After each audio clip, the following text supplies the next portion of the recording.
It doesn't really seem like 10 years, does it? But when we started off 10 years ago, it seemed an impossible adventure, but we did it. We got an historic television channel on the air. One of the most important things for me, and again, we covered all the global business stories in our way. It was a great adventure. I'll come on to what's happening today because I happen to think that that's much more interesting. But one of the great things was, it was seeing beginners actually stepping up to the mark and being trained. I enjoyed nurturing them. I enjoyed helping them with their careers and in turn helping Arise become what it is today. The business stories fall one into the other over those 10 years, but it's such a privilege to be reporting on it right now because I don't think we've ever seen anything like this. We've never seen the volatility, we've never seen the threat of recession, we've never seen the threat of war, and even the way in which we're working has all changed. So these are enormous challenges, and there couldn't be a better place to do it than with Arise. The news happens to be a great business.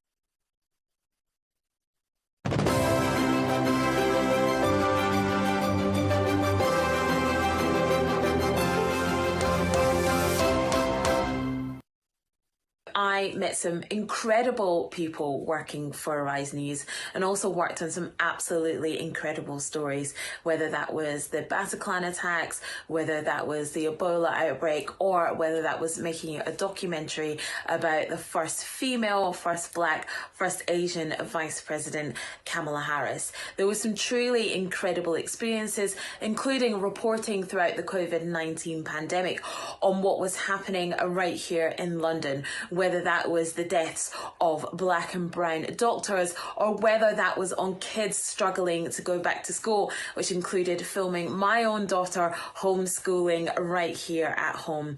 It really was formative years in my career in journalism, and met some incredible people and did some incredible work. Can't believe it's been 10 years of Arise News, and here's to many more.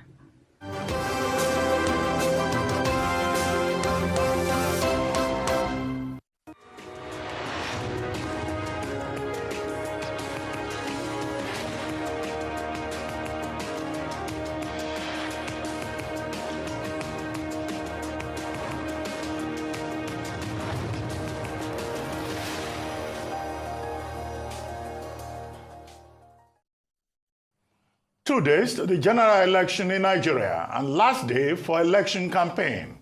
Good morning. You're watching The Morning Show here on Arise News. I'm Ruben Abati. I'm Ayon Mairo Ese. And I'm Rufai Yusenia. We've got a great show lined up for you for the next 3 hours. So sit back, relax, and let's kickstart your day because The Morning Show begins right now.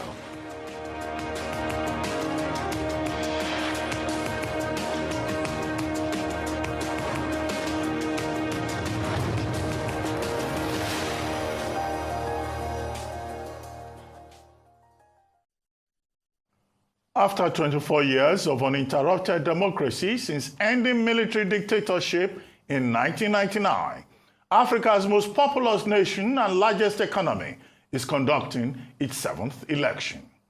It's now 2 days to the general election in Nigeria, and all presidential and National Assembly campaigns must end today at exactly 11:59 p.m. Nigerian time. Joining us on this morning show today at different times to discuss the impact of their campaign activities across the 6 geopolitical zones of the country are Labour Party chieftain Professor Patriotic, Director of Strategic Communications of People's Democratic Party Campaign Council, Dele Momodu, and National Youth Leader of the ruling All Progressives Congress, Dayo Israel. The trio at different times during the show will be rounding off their campaign activities ahead of Saturday, February 25th general election in Nigeria. They'll also fill us in on their party's election day deployments to various polling units in the country.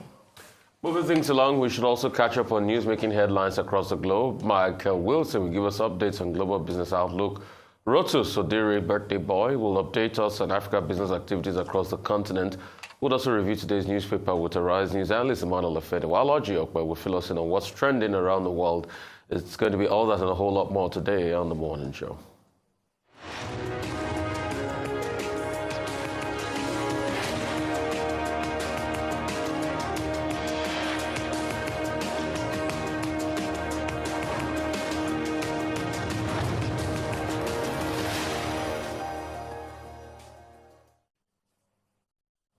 Welcome back to The Morning Show right on Rise News Channel. It's now time to take a look at news stories making headlines around the globe. Presidential candidates have signed the final peace accord that signals their commitment to peaceful and transparent polls. It follows a recent wave of violence attacks, which have stoked fears about the ability of Nigeria's security forces to protect voters at the polls this weekend. Tunji Olanikwe can file this report.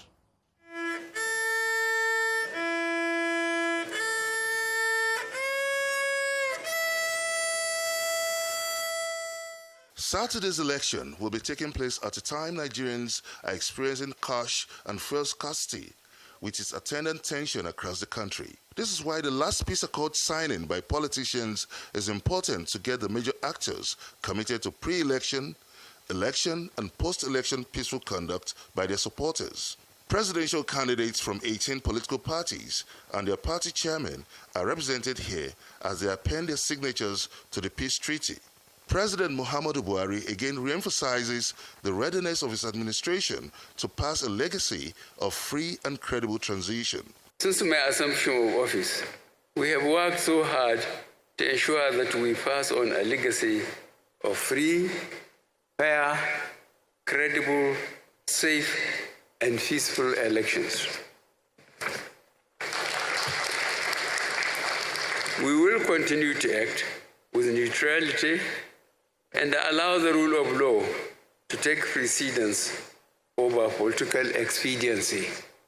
I urge the candidates contesting these elections at all levels to respect the voice, the choice of voters, and accept the result of the elections as announced by INEC. Chairman of the National Peace Committee, General Absalami Abubakar, advises candidates to use legal means to seek redress if need be, and not resort to undemocratic means. Now that the election is only a few hours away, we are here to witness the second signing of the National Peace Accord to commit the presidential candidates, their party chairmen, and their parties to accept the outcome of the elections as long as it is judged to be free, fair, and credible. Former head of state Yakubu Gowon enjoins the candidate to put the nation first and accept the result of the election as a demonstration of good sportsmanship. This position was echoed by former President Goodluck Jonathan, whose message was read by Bishop Matthew Kuka. In every democracy, peace is a critical factor that breeds political, social, and economic progress. I passionately appeal to the political actors to embrace peace. There is no better time to make this commitment than now, given the considerable levels of tension and apprehension so far experienced in the build-up to these elections. This is the time for the candidates and party leaders to demonstrate goodwill and impress upon it the cadres and followers that the election is not a war. We are not praying to witness another Orubebe incident here. However, if this is to occur, I implore Professor Mahmoud Yakubu to behave like Professor Tairu Jega, who had handled the situation in a professional manner.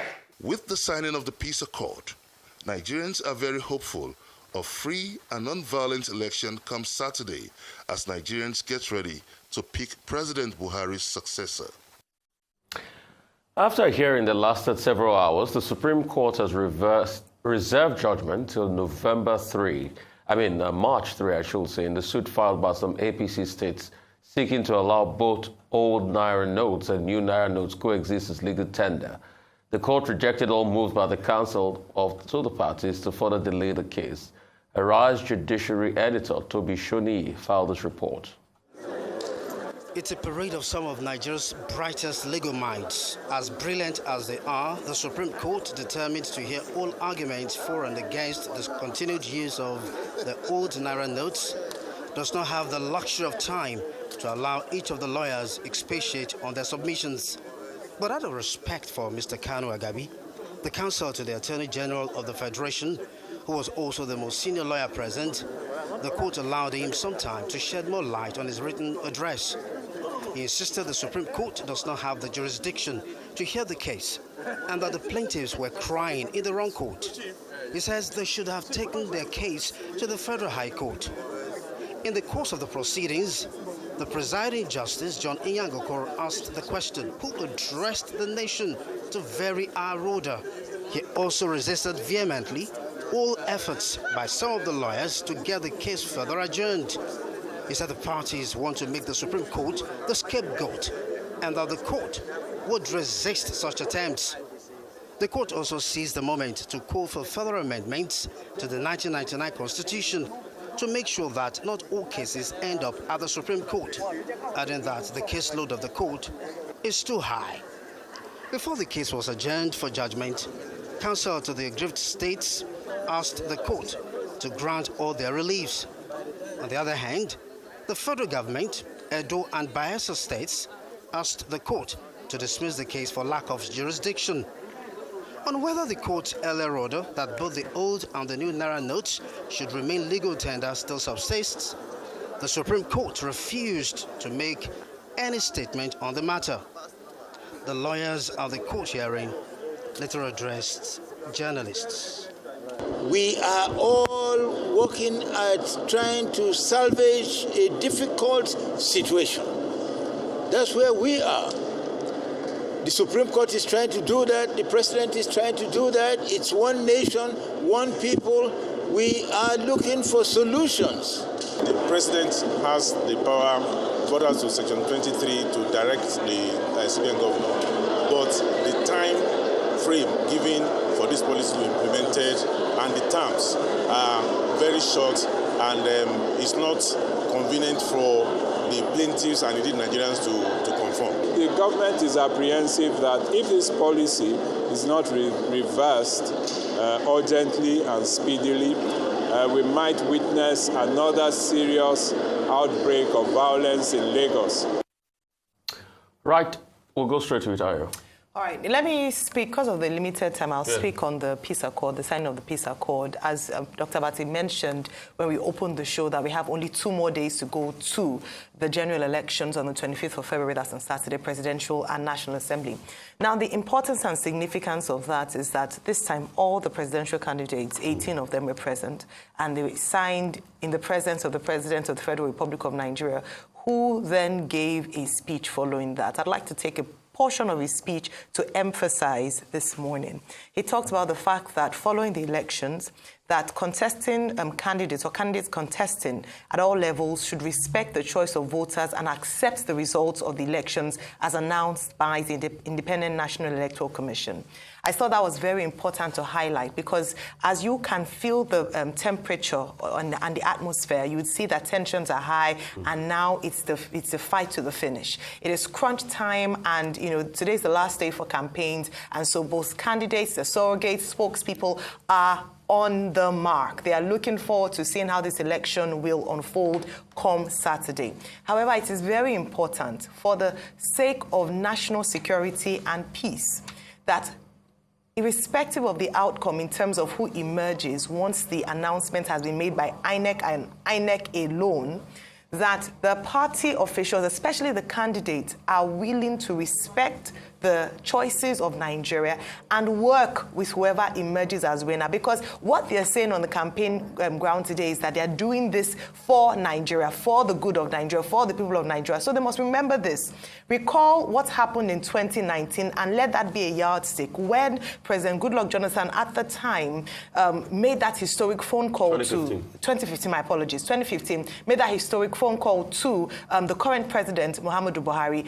Before then, in 2011, under the CPC, President Muhammadu Buhari had contested against him where he lost. And he had actually taken the matter to court. And violence broke out in some parts of the north where Human Rights Watch had announced that some people lost their lives. No Nigerian life is worth the ambition of anyone. And so what we're asking the leaders to do, if you disagree with the results or the outcome, go through the judicial process. At the end of the day, the party members, Nigerians as a whole, must decide that we want this country to work, and it would not be at the expense of anyone. If you have issues, please go through the judicial process. Dr. Abati?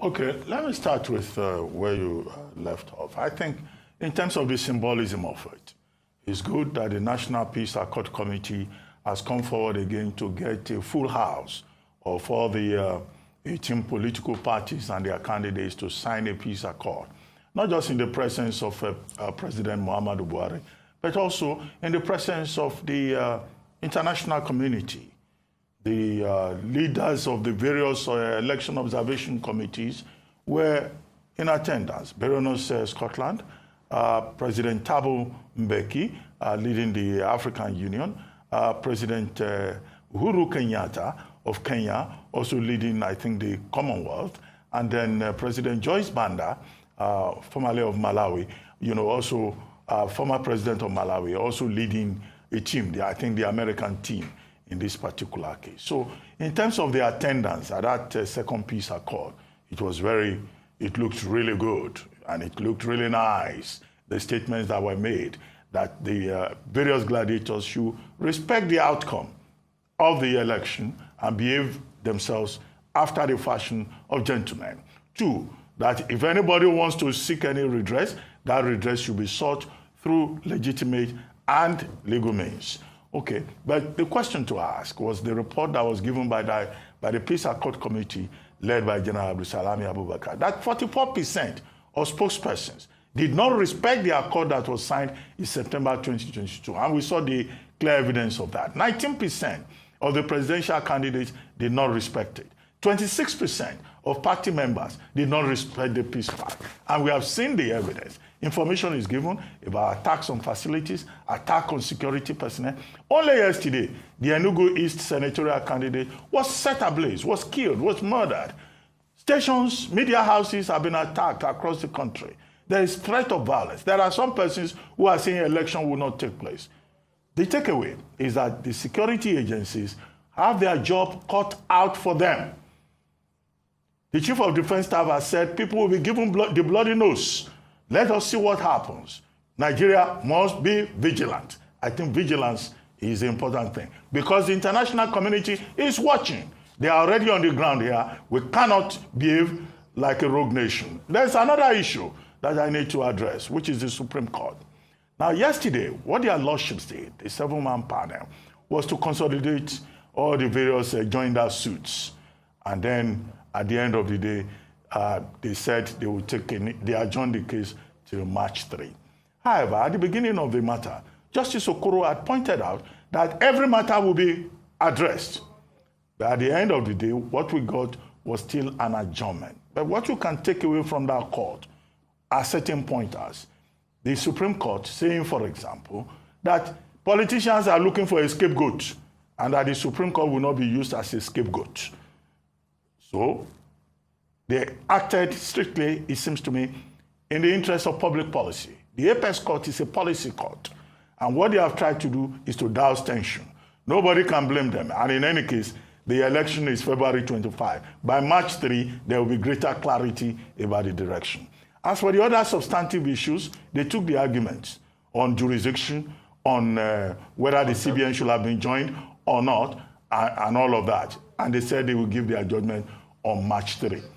Finally, the Supreme Court also pointed out that, look, if a man slaps his wife, it comes all the way to the Supreme Court. Now, the Supreme Court of Nigeria is overburdened. But for now, what they have tried to do is to prevent a situation where they will descend into the arena. When the matter comes up, one of the things that will be most interesting will be what they will say about contempt proceedings, which I thought was brought up by one of the learned counsel. Who are they going to charge for contempt? maybe most possibly the Attorney General of the Federation, who is the Chief Law Officer of the Federation, and who could be held responsible for perhaps misleading the President of Nigeria. But so far, the Supreme Court has acted, I think, with wisdom.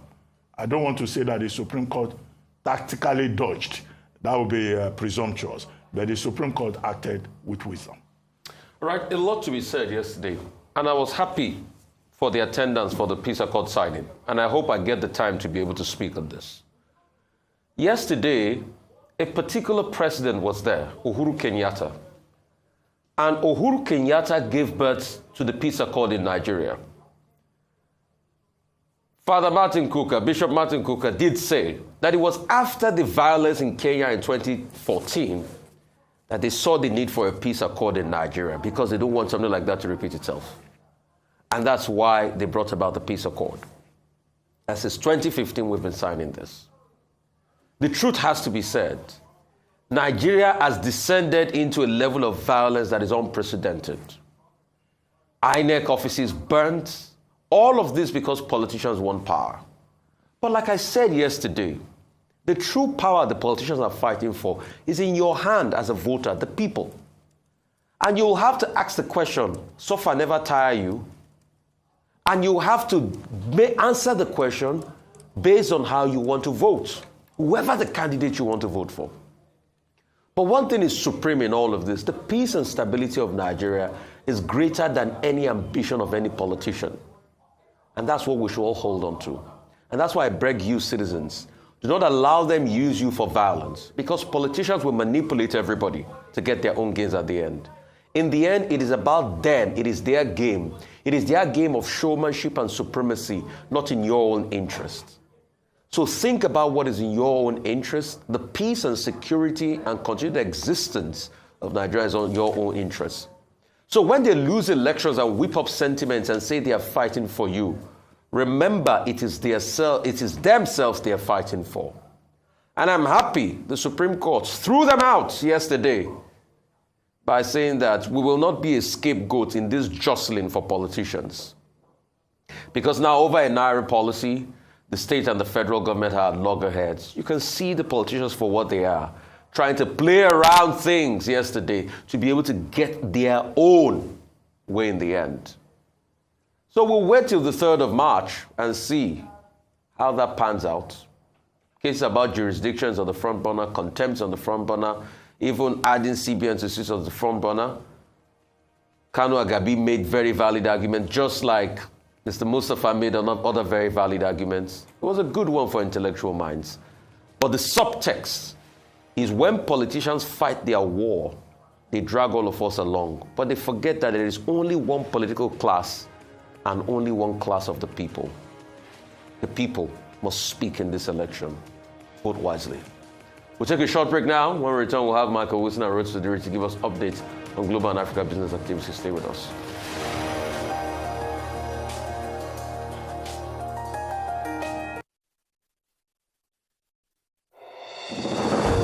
Fellow Nigerians, all our best hopes for Nigeria are achievable. By every measure, Nigeria can be a better, stronger country.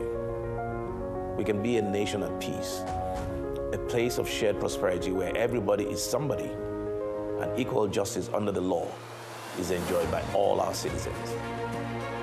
In a few weeks, our country will go to the polls to elect political leaders and a president to lead our nation for the next 4 years. This is the most consequential election of our time. And we have it in our power to make the choice that allows us to achieve the grand possibilities of what Nigeria can be.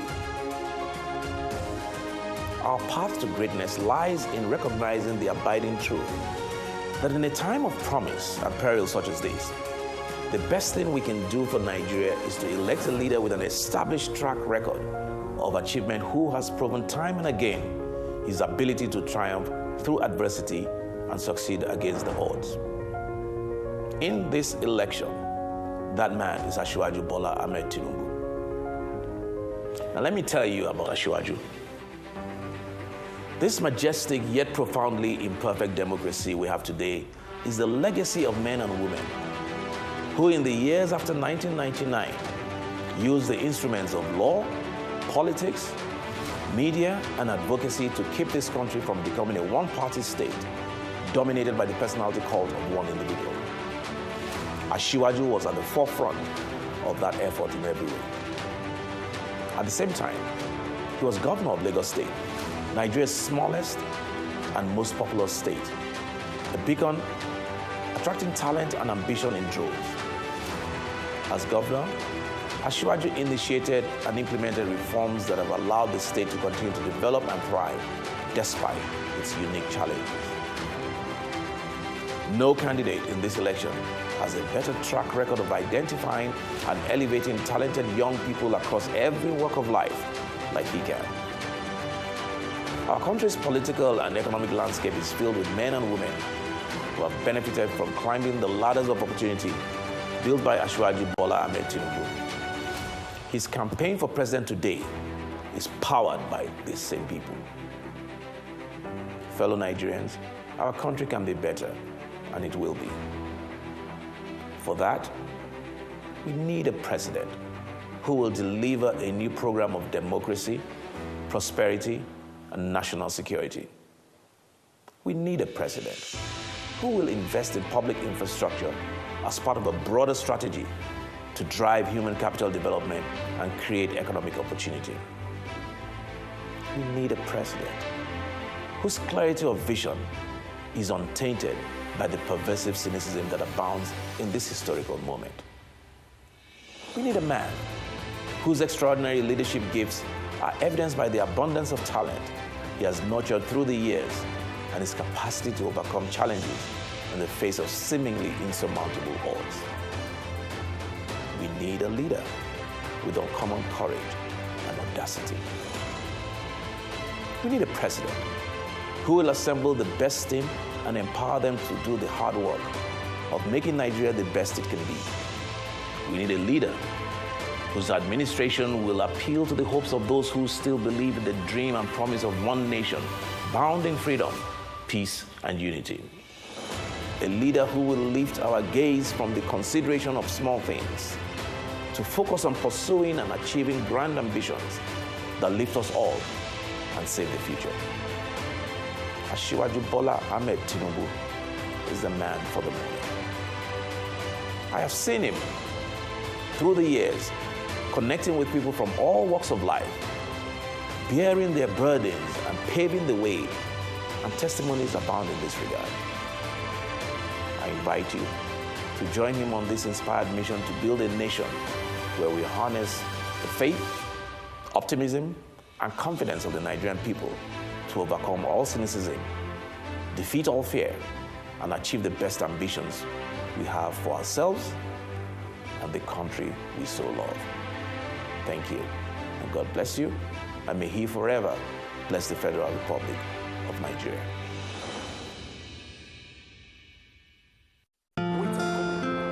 I've been running my business on my own, trying my best to get it to the next level, but I really need some help to get ahead.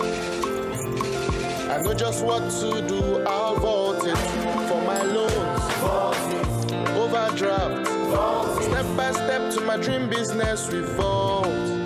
Vote is the answer. Salary earners, entrepreneurs, get your loans with no collateral. Vote is the answer. Quick sign up, zero paperwork, step by step to your dream business we vote. By Polaris Bank. Vault is available to individuals, SMEs, and corporate customers. Download Vault by Polaris Bank from the Google Play Store or Apple App Store to get started today. Every day, life presents hopes, dreams, and challenges. Challenges that can become successes with a little help. Because a little help can empower you to go from despair to celebration. A little help can keep you going until the race is won.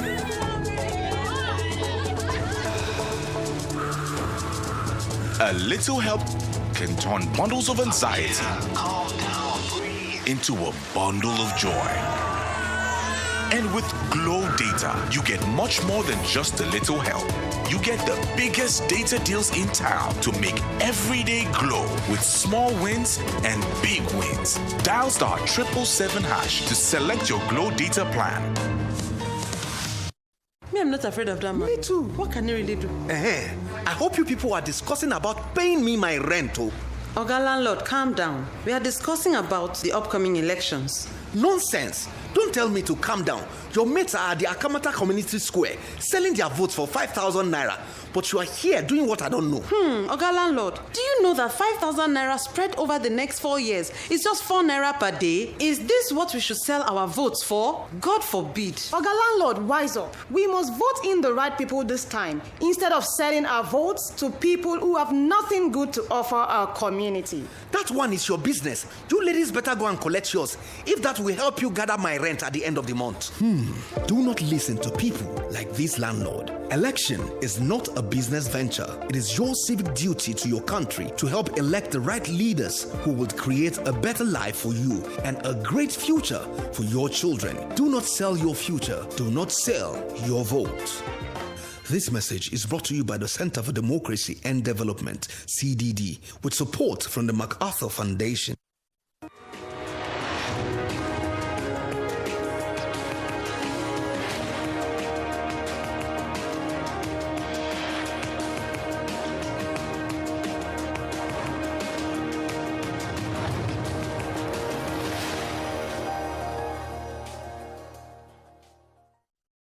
Welcome back to the morning show here on Arise News. For Global Business Update, Michael Wilson joins us now from London. Good morning, Michael. Morning, everybody. Good morning. Yes, first of all, so those FOMC minutes, that is the Fed's forward look at the way interest rates are going, relatively hawkish yesterday. So therefore, markets in Asia Pacific fairly mixed. The Bank of Korea remained at 3.5%. That's the first pause in a year of rate hikes. So and the Japanese markets are closed because of their emperor's birthday. So generally speaking, investors trying to deal with the Fed. I don't know why they're trying to deal with it now, because I would have thought it's pretty obvious, but the Fed is still remaining relatively hawkish. Hong Kong announced its budget, as I was talking about yesterday. Hong Kong is finance minister, Paul Chan, is talking about abundant opportunities in the city of Hong Kong. They're also giving each resident 5,000 Hong Kong dollars, that's about 637 American dollars, each as a sort of consumer voucher to spend to keep the economy actually going. It sounds a lot. In fact, last year it was more. It was 10,000 Hong Kong dollars. Last year, but that's what they're doing to try to boost the consumer economy. Japan, now again, we've noted, haven't we, that their inflation is the highest for 40 years, and they're paying the workers at Toyota and Honda slightly more as well. These are the biggest, well, they're slightly more. These are the biggest increases in pay increases in decades. But what it's trying to do, and again, this is just an experiment, but as inflation rises, thus the cost of living rises, and so therefore this is supposed to be help for Honda and Toyota workers. Will it apply to other industries in Japan? Don't know yet, but it's probably a starting sign. As far as the United States is concerned, I mentioned the FOMC minutes. The markets actually fell on the result of that. I cannot see why they did, particularly, although it's pretty obvious that the Fed is not going to pivot, as they put it, away from its interest rate policy, which is trying to contain inflation, which they were only saying last week was fairly sticky, both in the US and, of course, and in the UK. We're going to hear from Alibaba, Papa John's, Warner Brothers, and also Discovery Channel, which will give us a good idea, or give them, the United States, a good idea of where the consumers actually going. And Wall Street is going to suffer, its thought, slightly from IPOs from China, because the Chinese authorities are making it slightly different, maybe slightly easier, but at least they're saying what they want from IPOs in China. And so China may get those. These are Chinese companies, therefore not going to Wall Street, but staying within China to list on their stock exchanges there. As far as Russia's concerned, the EU is probing so so-called third-party exports to Russia, for example, through countries like Turkey and Armenia. David O'Sullivan is the EU, newly appointed EU sanctions envoy, and there is a thought that many companies within the EU are willingly or unwillingly, knowingly or unknowingly, exporting to Russia through third parties. The EU also is looking to benefiting from, is looking towards its energy policies as well. The IEA is warning very, very strongly that Europe's energy worries are not over. They may have been helped by this mild winter, but next year, still plenty of danger to come. And that's really what they're worried about. So again, a mild winter this year has helped the energy market, but it's not necessarily guaranteed for next year. The IEA is warning about that. As far as the UK is concerned, the Prime Minister, we've been talking about this yesterday, the Northern Ireland Protocol, the opposition parties are saying that he is held hostage by malcontents within his own party, and it really these are the Northern Ireland trade rules and so on. Again, he's probably got to go back to Brussels to talk about this. He seems to be caught in a sort of in a mud pit, really, of problems about all this. And the Democratic Unionist Party, the DUP, is not necessarily buying his arguments, and they are the main sticking point, as they always have been, as far as Northern Ireland's recent history is concerned. The UK also, public services, doesn't matter who's in power, according to the so-called non-partisan Institute for Government. They're saying that it doesn't matter who's in power, the teachers, the nurses, the NHS, the judiciary, prisons will need more money from somewhere in the economy to keep public services going. Doesn't matter who wins the next election, which is slated for 2024. And finally, oil, still really worried about increase in interest rates and the growth of the global economy, still within a range, not moving out of it, as we saw the other day, lost about what WTI and Brent both lost about 1% as far as international oil markets are concerned. That is the global view this morning. Real quickly, concerning Northern Ireland, isn't this a reflection of the Brexit hypocrisy that was done in the UK? Correct me if I'm wrong. While all the debates went on for Brexit, nobody thought about Northern Ireland. All the politicians in the UK were busy debating was on the curvature of bananas. Now they are putting in backstops. So where have we become now from backstops to what we are going through now? Do you think a Tory government can solve this, or it's time for them to go? I mean, I wouldn't be wanting a government to go. I'd rather put it in the hands of the voters, quite honestly. They will make their own mind up about this. This is a situation which is incredibly complicated and not being helped by the Democratic, the so-called Democratic Unionist Party in Northern Ireland. It's intensely complicated. The politics have always been, was there a rush to get Brexit done? Yes, there certainly was. You have to push things through. I'm not making excuses. I'm just saying that's what happened. And it was felt that this would resolve itself or be resolved in the future. It's proving incredibly difficult to do so. But I suspect it probably will be solved one way or the other. Why the UK, the Westminster-based government doesn't just say to the DUP, okay, fine, you've had your say, now we're going to go ahead with it. They don't do that because they're worried about the balance of power. I think that's where this lies. It's all about politics now. It was about trade, now it's about politics. All right, still on trade, Russia, Ukraine, and the EU, the role the EU plays. A few days back, we talked about the effect or perhaps the impact of sanctions on Russia, despite the fact that the economy still seemed to be doing quite well despite sanctions imposed by different countries, including Europe. Now, this report around backdoor trade with Russia from some European companies through Turkey, like you mentioned, and Armenia. What kind of sanctions would the EU be looking to give to these organizations who are found culpable? And can it really end? Because Russia and Europe, as trade partners, benefit immensely. Is it possible to totally shut that down with sanctions or perhaps reduce it to the barest minimum? No, I don't think so. I don't think you can. I don't think you can deal with trade like that. I mean, I'm not a trade commissioner, but I'm looking at it and looking at what's going on at the moment. And unfortunately, countries like Armenia and Turkey will trade with Russia. Where the original trade comes from, who alone knows? You cannot cut it off. I mean, this is part of the problem of the interconnection of economies, which has grown up over globalization since I suppose the beginning of the 2000s, basically. However, I was reading, and again, I don't really know how they get this, but figures from the Russians' own finance ministry show that the level of debt to GDP is absolutely massive in that country. So whatever they're doing, if you add in the fact that they cannot sell oil at the price that they want to, they cannot sell energy at the price that they want to, and they also have a huge amount of public debt, government debt, I suspect that this cannot go on forever. And I think that Russia will eventually feel the pain. I mean, I know that Putin gave his equivalent of the State of the Nation address. You remember that it was postponed last year because the Ukraine, what he called special operation, what the rest of us call war and invasion, wasn't going to plan.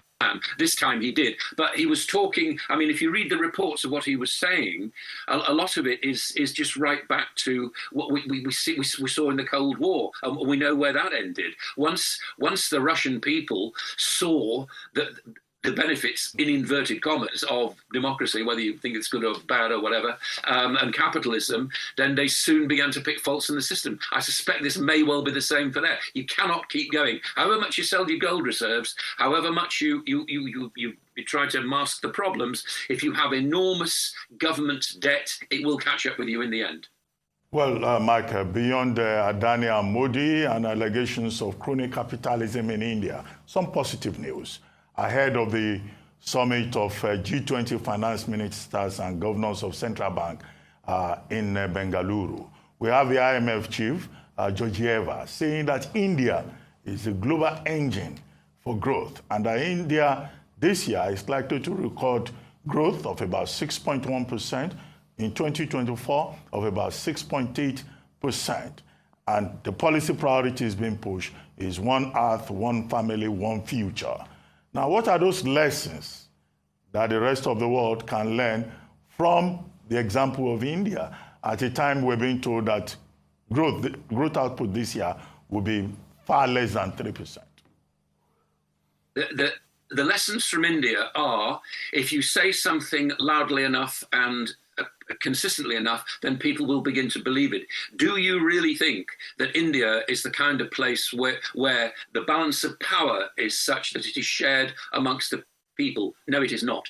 Will it become an engine? It may well do. But where will that growth actually be? And will India, under a proper democracy, which remember George Soros was saying yesterday that it doesn't have because of the links between the Adani family and Modi, if you feel that that's the kind of state that you wish to live in and you think will prosper, then that's fine. I think they will have problems. I think they will have problems in the same way that China will have problems, because they are not concerning themselves with the simple demographics of the country, which are that there is, as far as India is concerned, an enormous poverty hanging over whatever else happens in the country. So there's a top level of people who are doing very well indeed, and that may well be the engine that they're talking about.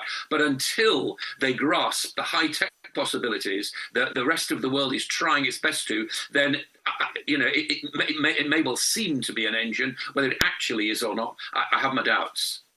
Thank you very much, Michael. Now for business updates across the African continent, Rotus Odiri joins us. Good morning, Rotus. Good morning, Doctor. Good morning, Ayo. Good morning, Rufai. Good morning to all our viewers. Where are the implications, all Nigeria. Rotus? You guys probably left early. You left early yesterday. The implications came in. I have some great ones for you guys. But the head of the EFCC is saying that 500 billion naira in unreturned in old notes is yet to be returned to the CBN. Where's the money? Where is the money? 500 billion. I wonder where it is.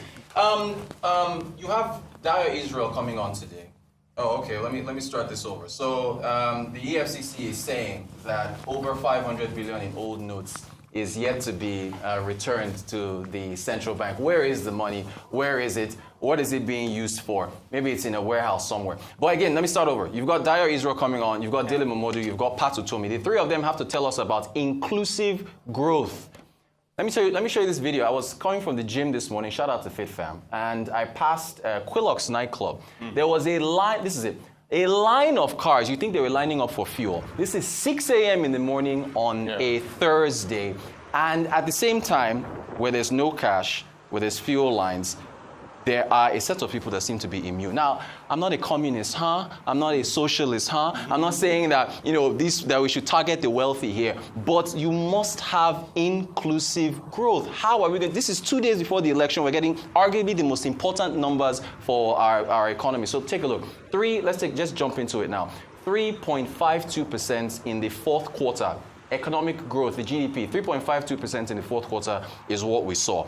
But compared to last year, the economy probably slowed down. I'm hoping we get those GDP figures any time now, but probably they're not up there yet. So anyway, 3.52%. And you had some of the top sectors, for example, being crop production, contributing about 24% to GDP. However, crop production is contributing 24%. Yet food inflation is at 23. Yet you have a lack of supply is not getting to the people. You also had growth in the non-oil sector, 4.4% growth in the non-oil sector. However, how long can that be maintained? The non-oil sector, even though contribution to GDP was about 95%, a new high for the year, oil sector continues to contract. The oil sector is still disproportionately contributing foreign exchange and government income. So as much as non-oil is growing and seems to be pushing GDP forward, it's not being, as Doctor likes to say, can you eat GDP? I'll stop there because, frankly, these numbers that we're seeing, and for some reason we don't have the numbers yet, but these numbers is 3.52% growth, and year-on-year annual growth was 3.01%. It's not being filtered down. Oh, good. I mean, so, hey, hooray, we get a chance to speak today. I know, right? The truth has to be said, Rotus. Yeah. That has always been the problem. The fact that growth is not inclusive. And that's why when people make the argument that we've built infrastructure, we've done this, we've done that, I say, where is it in life of the people? Right.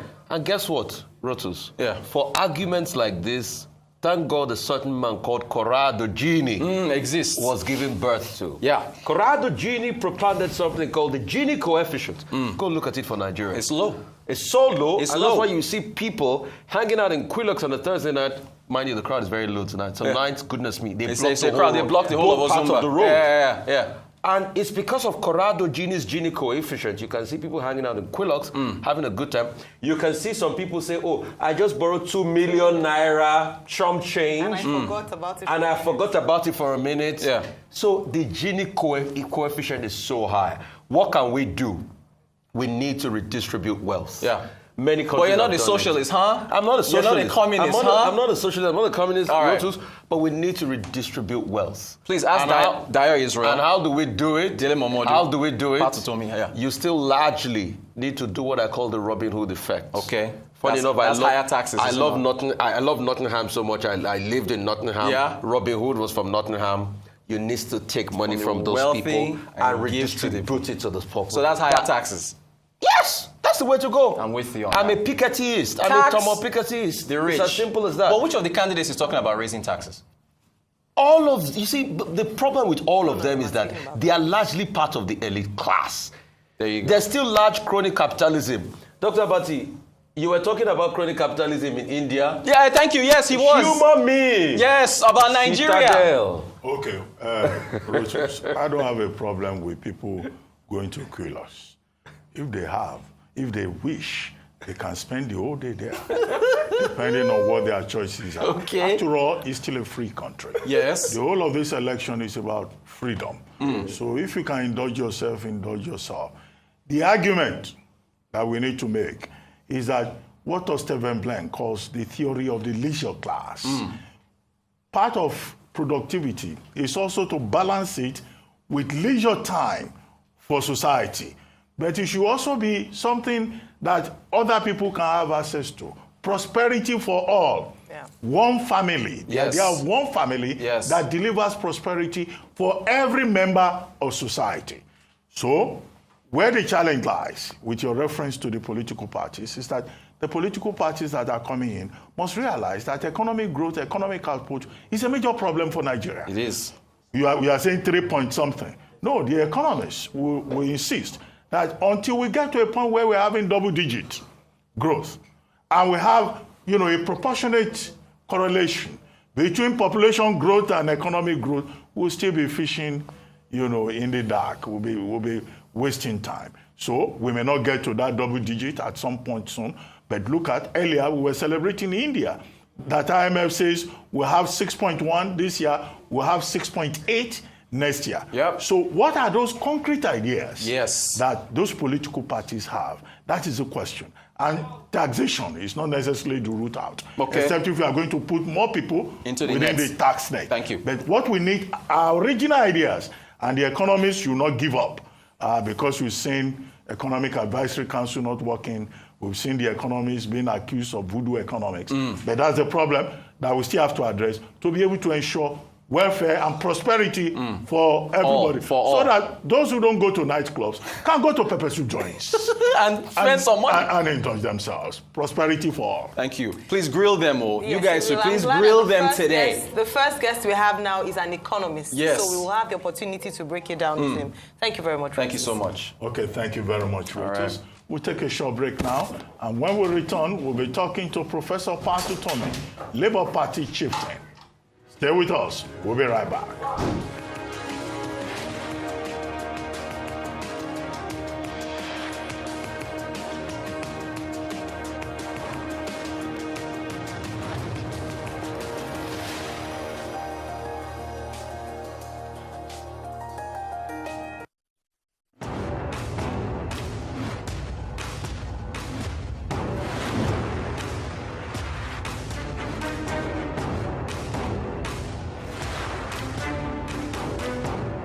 On issue of exchange rate will be fought in two ways. One is fiscal responsibility.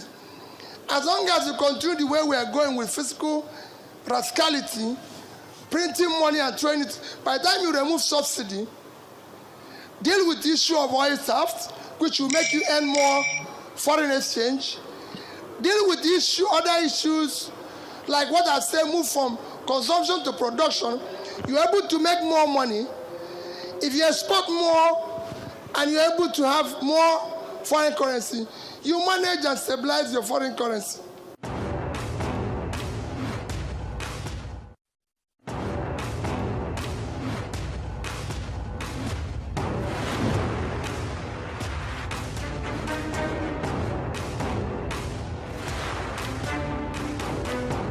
The issue of exchange rate. You see, in economy, there are so many things that are intertwined. It's not one thing, it's not two things. The issue of exchange has to do with so many things. Has to do with the corruption that is going on in the nation, has to do with even the oil theft. As we have heard, we have 2.2 million that we are supposed to give out or send out going by the OPEC arrangement. Now the record we have is much less than that. So we have to do whatever it takes to stop stealing.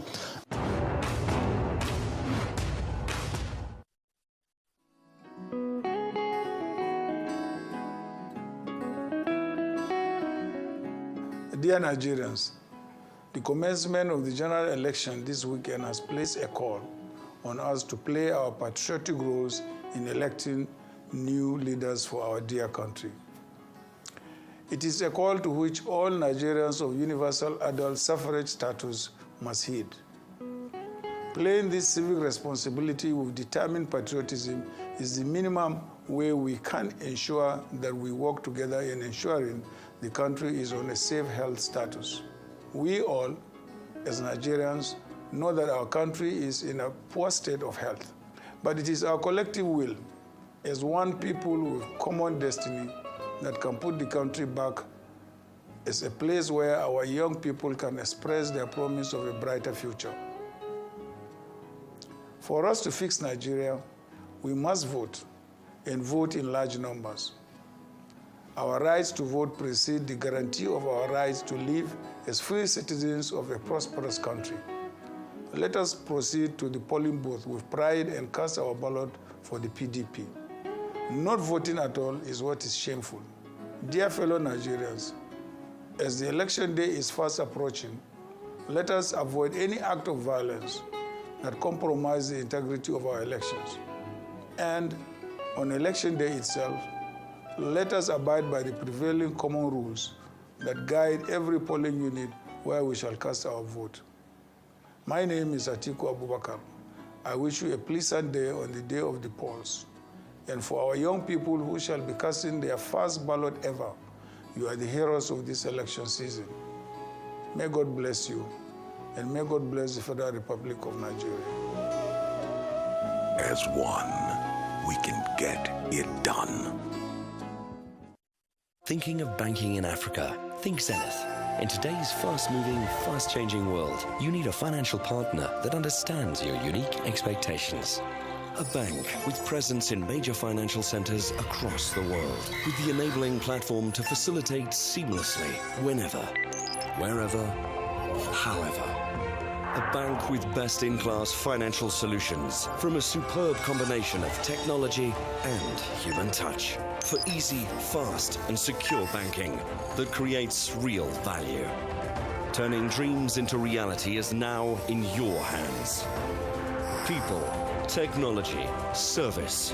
Zenith Bank, in your best interest.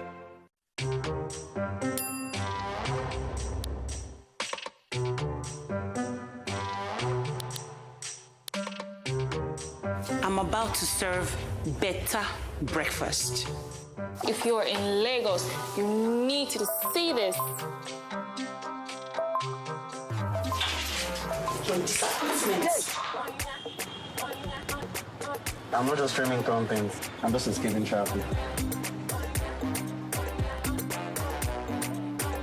Get more data to enjoy exclusive content. Dial *141# now. Airtel, the smartphone network.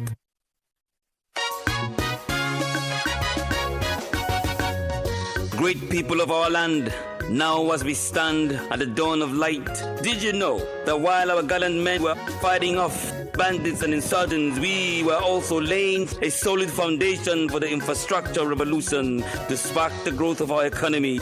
Did you know that the APC government has put our trains back in motion? That we have completed and commissioned 569 combined kilometers connecting Nigerians to friends, families, and trade by trains, creating hundreds of thousands of jobs across the value chain. Now, as we stand at this dawn of light, let us move forward with renewed hope. Let's elect Asiwaju Bola Ahmed Tinubu and Senator Kashim Shettima as President and Vice President to birth the greater Nigeria of our collective dreams.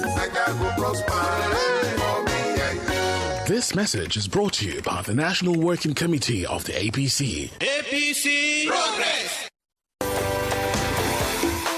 The Independent National Electoral Commission, INEC, will conduct the 2023 general election using the bimodal voter accreditation system, BVAS. On election day, the BVAS equipment will be used to accredit voters by verifying their fingerprints or facial photographs. In each polling unit, every voter must be verified and authenticated before they are allowed to vote. Any intending voter whose fingerprint or facial photograph is not verified by the BVAS equipment will not be able to vote. With this, one man, one woman, one vote is assured. As no one can engage in multiple voting, neither can anyone use the voter cards of another person to vote. After polling, the BVAS equipment will also be used to transmit election results electronically from polling units to the INEC result viewing portal for everyone to see. BVAS will eliminate multiple voting, identity theft, or impersonation. The BVAS will guarantee one man, one woman, one vote. INEC, making your vote count, consolidating our democracy. This message is brought to you by the Independent National Electoral Commission, INEC, and the Center for Democracy and Development, CDD, with support from the Osiwa Africa Foundation.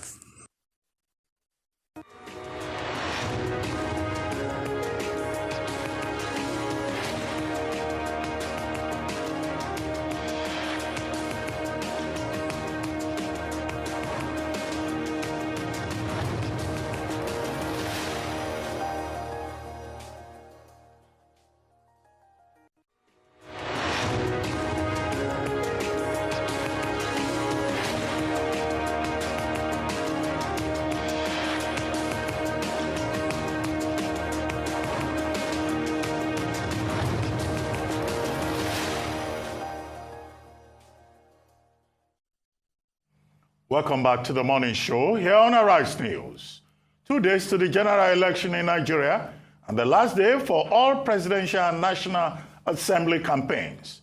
In the spirit of unity and comradeship, following the collapse of the Boot Party structure into the Labour Party, Peter Obi's numerical strength seems to have increased in terms of polling unit agents. The unity will also provide moral and other support to help actualize Obi's ambition as the next president of Nigeria. Joining us now to discuss more on Labour Party campaign activities, strategies, and winning formula ahead of this Saturday's presidential and National Assembly elections is Professor Patriotic, a chieftain of the Labour Party of Nigeria. Thank you very much, Professor Tommy, for joining us on the morning show. Great pleasure. Well, yesterday you released a statement ahead of the general elections titled "A Perfect Mess, New Possibilities." How perfect is the mess in which Nigeria has found itself, and what are those new possibilities? The mess doesn't get worse than this. I mean, an inchoate economy, dysfunctional financial system, people are queuing for money, they're queuing for petrol, they're queuing. The only thing they're not queuing for right now is fresh air to breathe. People are frustrated. And this has been a build-up. How is it possible to have governments that are completely insensitive to the people? Well, it is possible because our democracy has stopped being about the people. It is possible because we've created what we call democracy, that's essentially a government of politicians, for politicians, by politicians. Nigeria has a desperate need for a new beginning. New ideas that create wealth, new ideas that recognize that the people matter. The fundamental philosophy of politics is broken in Nigeria. We need not just healing, we need a new beginning. So that is the kind of perfect mess that we are in. The question is, will the nature of the political process allow Nigerians a new beginning? This is what the struggle is about. And very, very sadly, I think, for our country, we've allowed form to overtake substance in discussing elections and where we are going. And so we get the international community who know, they know the corrupt politicians, they've known them, they have missions here, they know what they're doing. They know those who suppress votes. They know those who kill for power. And suddenly everybody wants to be peace, peace. It almost reminds you of Neville Chamberlain going to Hitler and saying peace in our time. But the peace that they made 4 years ago has taken 130-something million Nigerians into poverty of a nature that nobody who is truly, truly human can feel good about. They know that this peace, which we got the last time, has underdeveloped Nigeria with all its potential. The human capital is exiting. Nothing is as it should be. So why should Nigerians not seize the opportunity to get rid of this kind of political class? But complicity of the middle who expect that they can profit from certain people in power, complicity of the international community itself that just wants stability and not democracy. And so this is a classic example of how democracy dies. Whether it is Runciman writing about this from Cambridge, or it's Ziblatt, Levitsky and Ziblatt writing about this from Harvard. This is a classic of how democracy dies. So the struggle on Saturday in Nigeria is how to save democracy. How do we save that democracy? What are the possibilities? The possibilities are that the people of Nigeria who woke up, since 1999, the Afrobarometer has measured the interest of Africans across the board in democracy. How do they feel about democracy? It has been in continuous decline. You see it in elections, apathy, voting apathy at elections, and all of this. But the political class don't care. If you are of you come to vote, it's better for them, so they can buy the few who go to vote and continue in power, whether they govern well or not govern well. this has brought us to the point where Nigeria has become strategically irrelevant in the world. And they will say, oh, Nigeria is punching below its weight. But it seems to please them. The Nigerian youth finally decided that they had had enough. They tried to show that something was wrong about their institutions, the rule of law, with the NSAS protests, that they were essentially being killed by their own police. And what happened? They were met with such brutality and force that they decided to go back and come through the ballot box. These woke Nigerians up after years of slumber, deciding democracy was a farce and a joke. They decided to wake up and try the ballot box to stop them. And as we can see, there has been nothing spared to go to vote suppression. Some recs, if they are not reassigned today, makes INEC complicit in the failure to make this democracy acceptable to decent people. So we have come to a point where the young people of Nigeria first stood up. And others say, yes, we are with them, but the system is trying to beat them back. And Nigerian people must say no more. If we die, we die. Because they are dying every day. The quality of their lives make them living dead because of the kind of governance that is taking place in Nigeria. So maybe sometimes it's better to die than to live in the conditions that they create. All right, deep words you've spoken and some crucial things you've also said. In fact, what you've essentially also talked about is your perhaps lack of confidence in the process come 25th of February. Especially, you've been known to criticize the way that INEC has handled this process and not having faith in the transparency of it. You also talked about Rex, and one whom you've spoken out very vocally about is the Lagos State Resident Electoral Commissioner, Mr. Segun Agbaje, who is still in office, and we have only 48 hours to go to the elections. Do you think INEC is ready in terms of a fair playing ground for all parties, including yours, the Labour Party, to ensure that Nigerians are able to exercise their franchise come Saturday? I think there are question marks around the readiness in places. But what solution do we have? It might be suboptimal. We have to go on. But if they are wise, they should repose people like Segun Agbaje. If they are wise, to give credibility to this process. And they can. His skills are as valuable in Jigawa as they are in Lagos. So, but going forward, you are going to, back in the 40s, a certain economist called Herbert Simon, looking at how government works, basically says, well, it just satisfies. You model through. So we don't expect a perfect outcome. We're going to model through. But how is this modeling through ensuring that we can keep Nigeria functional and a source of progress for its people, rather than a place that is young people are jumping on every boat, every aircraft, every drive through the desert to just get out? This is what is at stake. This is the referendum Nigerians are going through. Can they continue this order, or can they reclaim and rebuild their country? It's so difficult for them to continue this order. A lot of people have argued vehemently. But the truth has to be said that these systems don't go away. Like what happened in Nnewi North, that a hunter found a lot of PVCs, and those PVCs were brought to Authority FM. People are collecting the PVCs. But most of the polling units are the polling units INEC released in their list that people are not going to be voting there. So despite people getting their PVCs now through the hunter, how is that going to be a case of reconciliation? That's one. Two, the Labour Party candidate that was killed in Enugu State, that was burnt. What would you say about those two things? It's not the first time that Labour has been visited with such. You saw the rally in Lagos. You saw what happened that day. Why does democracy have to be this vicious? What is at stake? Rather than a different perspective on how to govern. Our problem is that we have made politics too attractive for criminally minded people. And so the Nigerian state has become almost a criminal enterprise. The most criminally minded are the ones most likely to grab power in the way Nigeria is configured.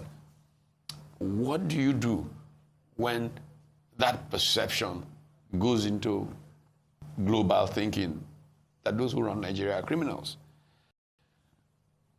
I think that if the international community is to stop fussing around and putting this funny thing on election peace and all of that, piece of the graveyard.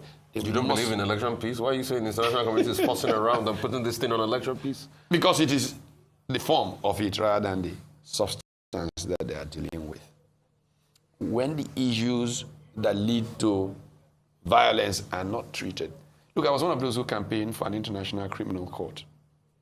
People thought, I still talk about a very cold winter morning in January of 1997, going to make a presentation to the editorial board of the Christian Science Monitor in Boston about the need for an international criminal court. And I made the point that the institutions of many developing countries, African countries, in the main, are unable to deal with issues of justice and fairness and equity for the citizen.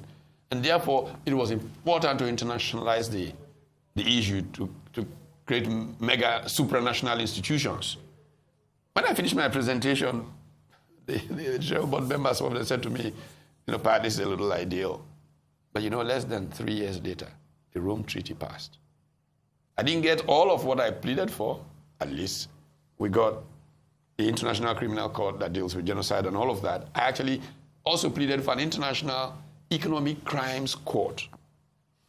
Our institutions are far too weak to allow the progress that we need. And so we should not do this thing about form. We should get to the substance. Why do people struggle so much for elections? Why should politics be so lucrative for reasons other than service to the people, that anybody who's criminal enough or desperate enough wants to gain political power? These are the fundamental issues we should be tackling. Newi, quickly. Newi is a manifestation of the desperation of those who want to suppress the people and hold on to power.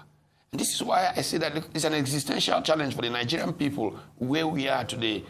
You can't look at that and say, oh, this process is okay. It's not okay. There are fundamental things wrong. How do you deal with the fact that INEC is even creating new polling stations and sending people 2 miles away from where they registered to vote, knowing what vehicular movement is like on elections day? How do you deal with this? I suggested, when I provided some of this criticism, that maybe there is a competence problem with logistics. It can happen. That is not a big problem. But can we take people who have capacity and infuse into the process? Private sector can volunteer to do certain things. Prof, let's move on quickly to these elections. Now, I got something that was being circulated this morning. It's an interview you granted at some point. I don't think it's a new one.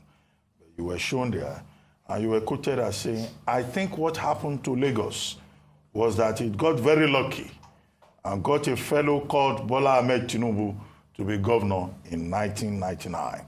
So they said Professor Patriotic, and they are using you to campaign antecedent matters. Vote the best man to redirect our dear beloved country, Nigeria, on the path of greatness. So what changed? Now you are supporting Peter Obi. But here, in your own words, you are there, you said it. The video is here. I can forward it to you later. So what changed? Why Peter Obi? I'll reserve the other question till later. Many things changed. Bola Tinubu, in my opinion, as a person judging, does not have the mental and physical capacity to govern today. That changed. I was there in 1999 and made choices. I could have been on the Obasanjo side.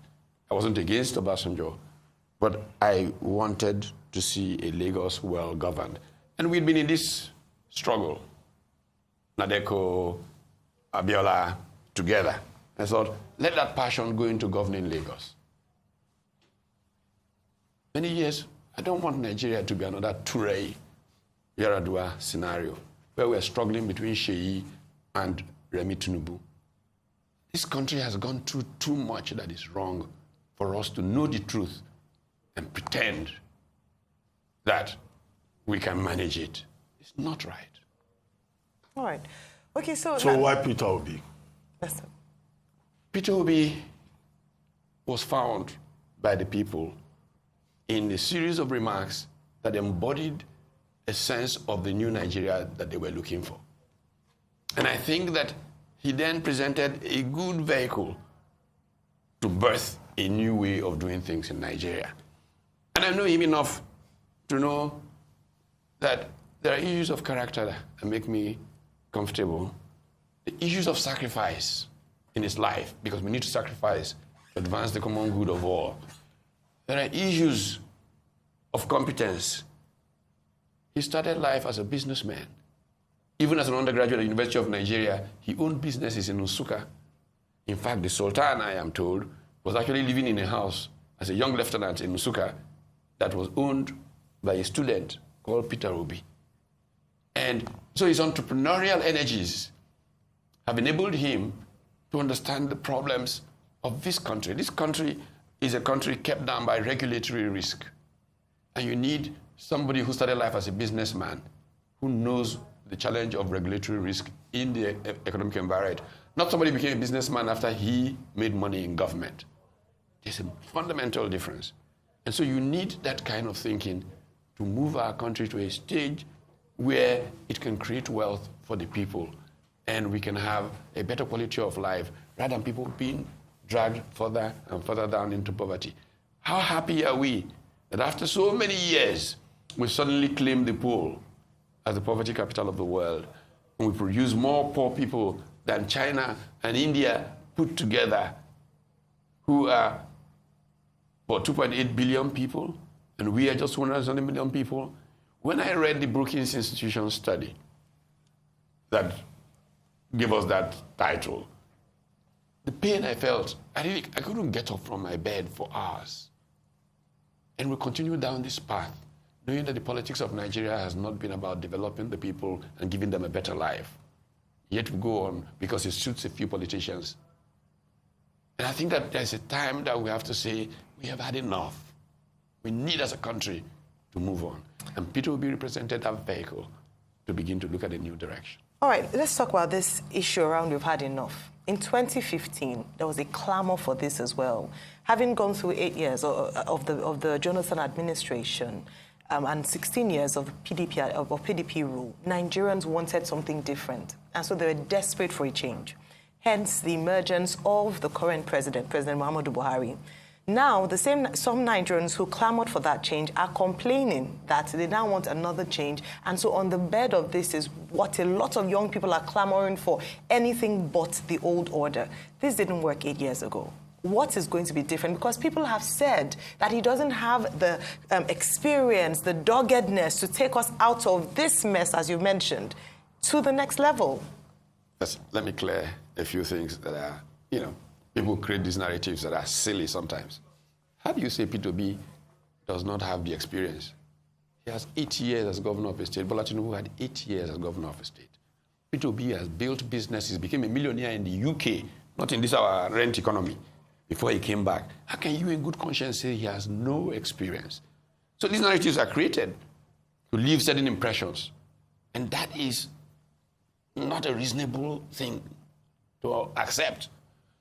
Then, why we clamored, or who clamored, this election, and then it didn't, that's democracy. You don't want something, you know you don't want this. You try something else. It doesn't work, you try something else until you get what you want. That's how democracy works. Ghana was way ahead of Nigeria on the failed state index for a long time for a simple reason that it went from one election cycle to the other, replacing the government in power. Nigeria has to develop that consciousness to replace a government in power. I mean, in many democracies of the world, the question that is asked at election day is, are you better off today than you were 4 years ago or 5 years ago, whatever number of years? If you are convinced in your conscience you're not better off, vote differently. Eventually, that will lead the one that has left power to learn about how to treat people differently. And perhaps it might return to power in some time. I have said repeatedly that what the APC should be doing is holding rallies of apology. I was one of those who founded the APC. The manifesto of the APC was written on my dining table. And I realized a few months into the election that the government was going to fail remarkably, spectacularly. And I said so. And it's there. You can measure the things I suggested would happen and how they've all happened. So I think Nigeria should try a different thing. And perhaps the pressure to better perform than the one before it will lead the country towards progress. All right. All right. Okay. I understand we'll have to go now. Yes, I still had a lot more questions to ask you anyway. Well, thank you very much, Professor Patriotic, Chieftain of the Labour Party. It's time now for a short break on the morning show. When we return, we'll have Arise News analyst Emmanuel Efeni join us to review top stories in today's newspapers. Stay with us.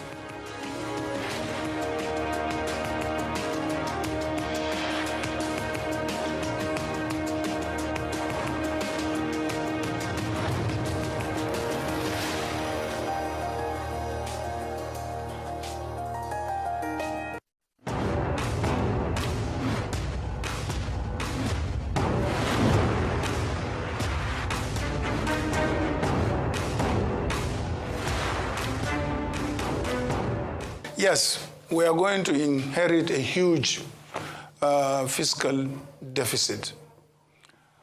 One way we can go about reducing that deficit is to remove areas of wastages in government spending.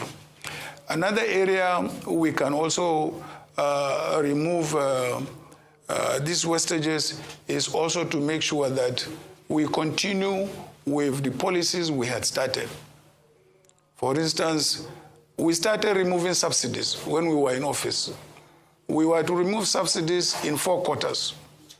We removed in 2 quarters. After we left, the whole thing froze. Nobody had the courage and the leadership to continue with removing subsidies again. This is one aspect where we could raise a lot of funding to meet the gap, in our expenditure. The second one, of course, is to continue with the privatization, which we had started. We will realize quite a lot of money. For instance, take the case of our moribund refineries. They have not been working, and we have been expending a lot of money on them. Why not privatize them and raise so much money to meet up this deficit? These are areas, a number of areas you can implement and make sure that you raise the necessary funding that you require. Of course, I have mentioned areas of wastages, which can be reduced as far as the federal funding is concerned. So these are the 3 areas I believe we could get funding to reduce the deficit. And also, another area is to make sure that the central bank eliminates multiple, exchange rates in our exchange rates regime, because that, again, is another area where we can also raise funding.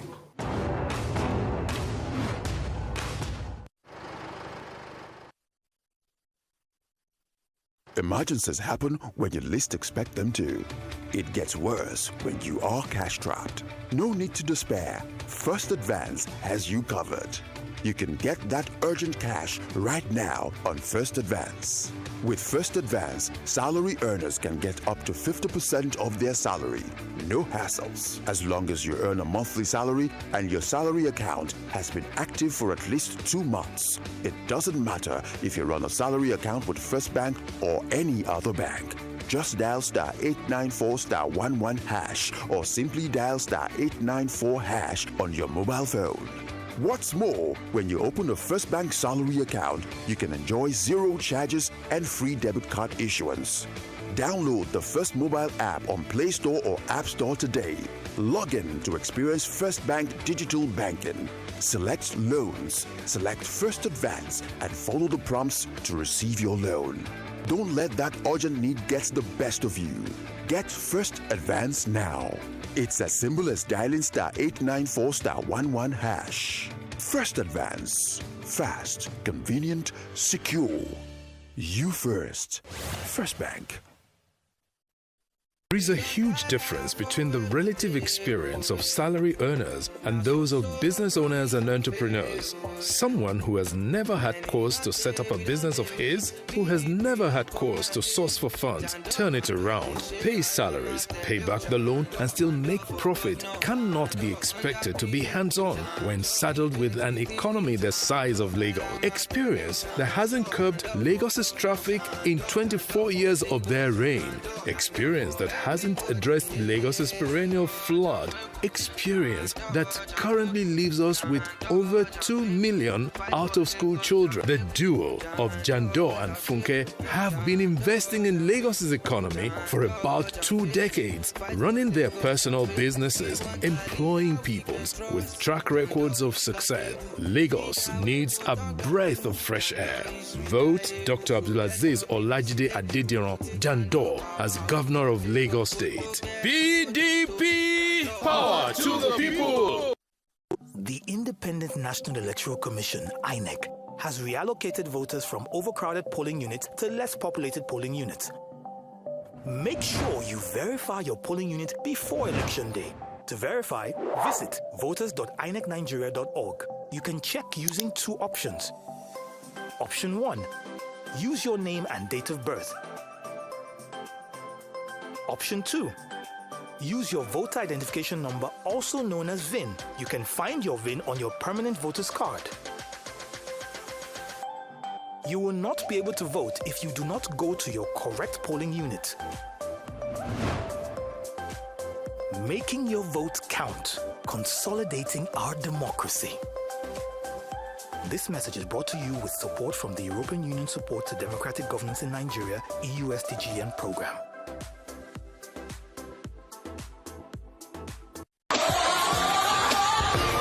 Great Nigerians, great obedience, welcome to the revolution for a new Nigeria. On Saturday, 25th February, the Nigerian presidential election is a revolution at the polls for visionary leadership, the leadership of Peter Obi and Dati Baba Ahmed of the Labour Party LP with the Papa, Mama and Pikin logo. It's a revolution for change that will be effected by our votes with our powerful PVCs. It's a generational revolution by the youth, the obedience and other Nigerians who love our great country, Nigeria, dearly.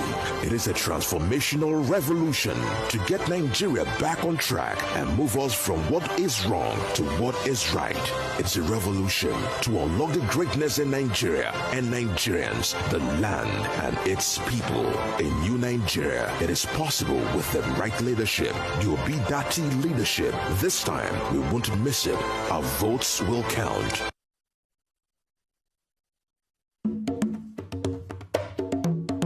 What is really happening in Akamata market? It seems these people don't want the election to hold. I hope you are broadcasting it. The world must hear. No. Is that how you people share sensitive news like that without verifying it? If I may ask, which news platform published the news? Jojo sent it. Jojo? Is that not the same Jojo that posted a fake election result the last time that almost caused a riot? You know they forget something. No. In this election season and after, one must be very careful. Or do you want to set the country on fire? Haba! Fake news is a threat to a free and fair election and to peace and security. So, before you share any news, check to be sure the source is credible. Check if there are supporting credible sources. Read beyond the headlines. Check the author. Check the date. Check your biases. Ask an expert or send to a fact-checking organization for confirmation. Say no to fake news. This message is brought to you by the Center for Democracy and Development, CDD, with support from the UK government.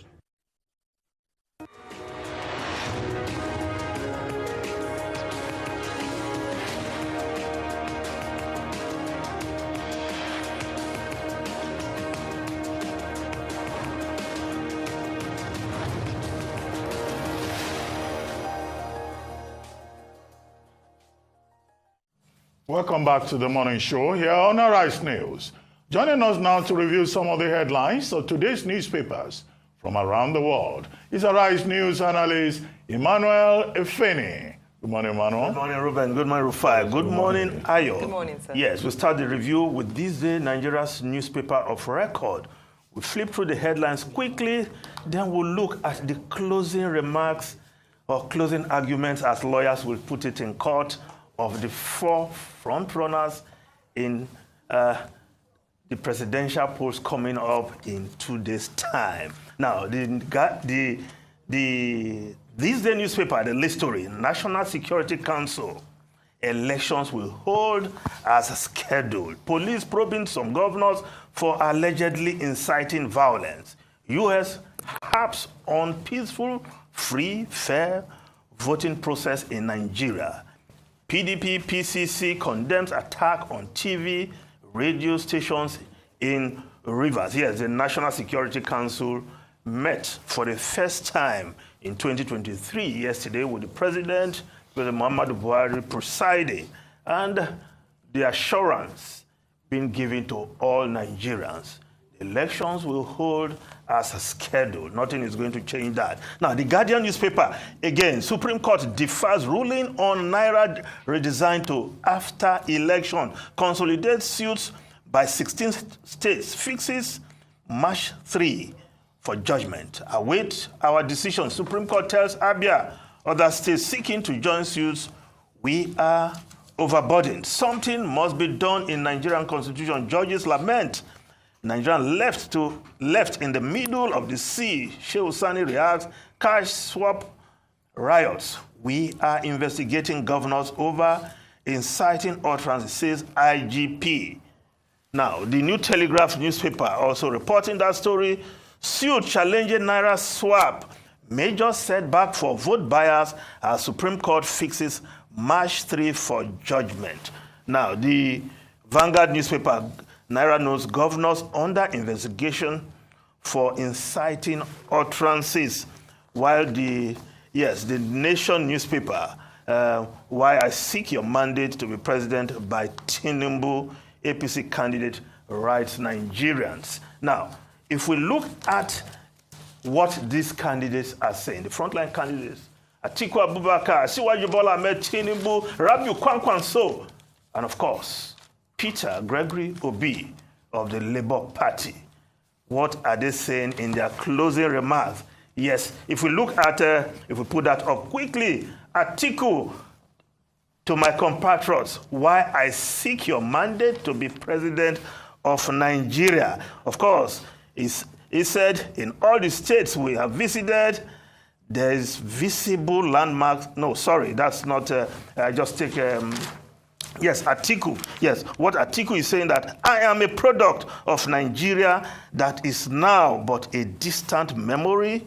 In Nigeria, we have taken from but cannot bequeath to our children. And he went further to say that the PDP has selected me as a presidential candidate because they believe that I possess the characteristics and experience needed to lead the efforts to rebuild our country at this time and the ability to execute the plans we have set out. And of course, he highlighted what he called his covenant with Nigerians. My plans for Nigeria and Nigerians are as follows: to restore Nigeria's unity through equity, social justice, mutual collaboration, and consensus among our diverse people.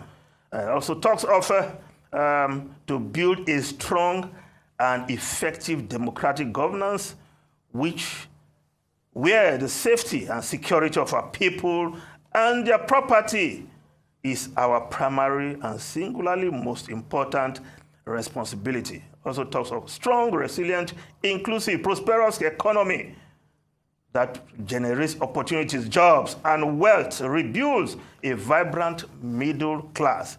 Yes, to encourage the adoption of true federalism. Yes, AKA restructuring, which Atiku has said that he already has a blueprint, a bill to be taken to the National Assembly in the first 100 days of his administration if he is elected. Now, Bola Ahmed Tinubu, to my compatriots, yes, why I seek your mandate to be president of Nigeria. Yes, he's the one saying, in all the states we have visited, there are visible landmarks of the huge impact of President Muhammadu Buhari administration has made in terms of infrastructural development in the form of rural, urban roads and expressways, modern railways, tracks, as well as improved airport facilities. Then he went further to say, of course, we are aware of the hardships suffered by our people and the challenges confronting our country. Some of these could have been mitigated by better conceptualized and articulated policy. The truth is that there can be no perfect government in any human community. Yes, then he went further to say, Shetima and I have outstanding records of high performance at public office as governors of our states. In Lagos, where I served as governor for 8 remarkable years, I led a team of talented, hardworking, creative, intelligent, and purposeful people that recalibrated governance and set new standards in good governance that continues to propel the state to greater growth and development till date. Yes, that's Bola Ahmed Tinubu, the standard bearer of the APC, making his speech. He said, well, the administration will work to ensure not just farewell to poverty, but also to usher in an era of prosperity in our country.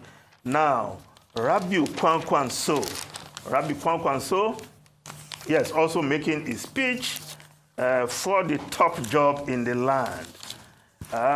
Yes, saying that NNPP's pledge to Nigerians under the leadership of Rabiu Musa Kwankwanso, PhD. And of course, he talked of education, that it will make education accessible, quality education to all Nigerian children. Will that be free education? Where is the money going to come from?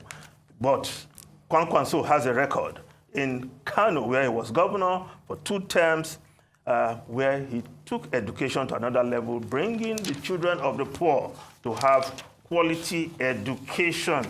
Yes, and of course, we talked of Peter Obi. A new Nigeria is possible on 25th of February 2020. Peter Obi promising to take Nigeria from consumption to production. He has harped on that message over and over again. Of course, the businessman Peter Gregory Obi, his track record in Anambra State in utilizing scarce funds that he said he will bring to the center when Nigerians elect him as president on February 25. Between these 4 men, clearly the front runners, Reuben, Rufai, and Ayo. Use the phrase closing arguments. Yes. Because that's what it is. Yes. Not remarks. Closing arguments is what lawyers present when they are summarizing the evidence that they have provided before the jurors for the court to take a decision that is favorable to their own interpretation. And if you extend that, analogy, this is like the campaigns that these politicians have been having before the people of Nigeria. This is the last moment. The final campaigns pitch, as it were. Tonight, 24 hours to the general elections. And it's good that this day newspaper has provided an opportunity for the 4 leading candidates to present their arguments before the Nigerian people. Now the court of the people, we the people of Nigeria, recognized by the Constitution, the people of voting age, 93.4 million going to vote in this election across the country. It's now for the people to decide. What we can ask for is for the people of Nigeria, all the arguments have been closed now, presented before them. It's for the people of Nigeria to make an informed choice, for the voting population of Nigeria to be allowed to make that choice freely and fairly, as President Muhammadu Buhari has promised that he would do. and for all the security agencies to provide the necessary protection, and for INEC to do its job in a very fair manner and to deliver a process that is credible. The international community is watching. All of them are on the ground, from the AU to the Commonwealth to the US mission to everybody. So Nigeria is not alone. The EU has been here since January. So this is not just about the 4 candidates, the 4 leading candidates, or the 18 presidential candidates. It's about the future of Nigeria and Nigeria's place in the world. Yeah. Well, I'll just say just one line. In terms of what Dr. Bate said about informed decision, I believe that all registered voters should intimate themselves with these closing arguments and what the candidates have promised that they will do and vote on that, not based on personal biases or along religious or tribal lines.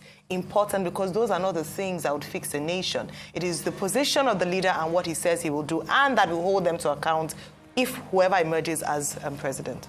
Profile, the destiny of Nigeria is the answer of the people, the electorate. The electorate. On Saturday. And true to type, true power in this electoral process belongs to the people. That's why you need to go vote wisely. Well, thank you very much, Emmanuel Efene. We'll take a short break now, and when we return, we'll be talking to Dio Israel, National Youth Leader of the ruling All Progressives Congress, APC. Stay with us. We'll be right back.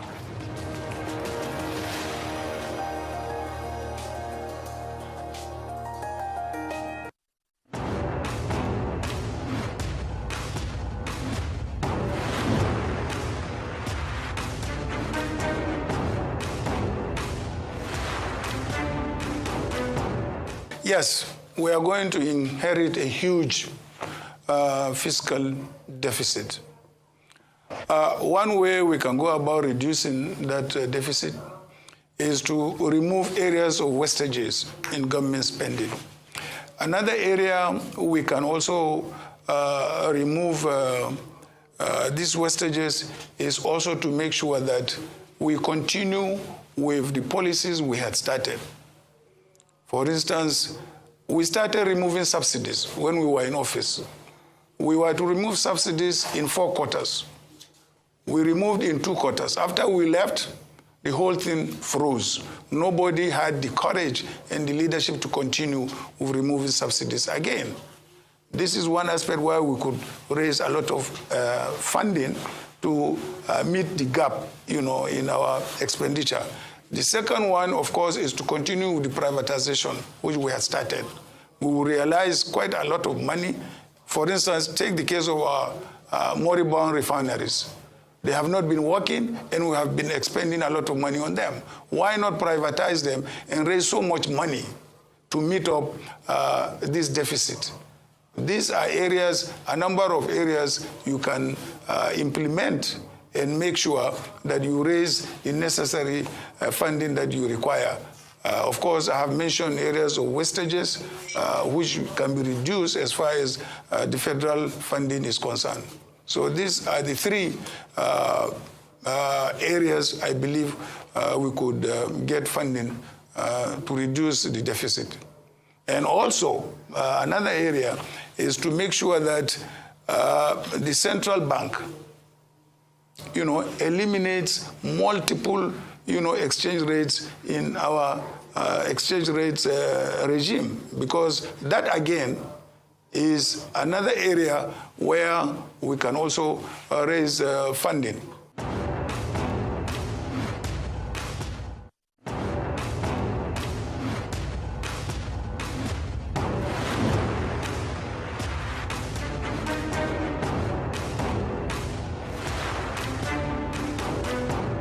Every country of the world owns. So first is that the incoming government is going to face huge debts, which you need to sit down and restructure in order to make it manageable, and then go ahead to restore fiscal viability by one, dealing with the issue of oil theft, the criminal subsidy we have today, deal with the issue of multiple exchange rates like His Excellency Atiku Abubakar has mentioned, deal with that issue, deal with issue of subsidies and areas of waivers and everything, and cut unacceptable cost of governance that we have today.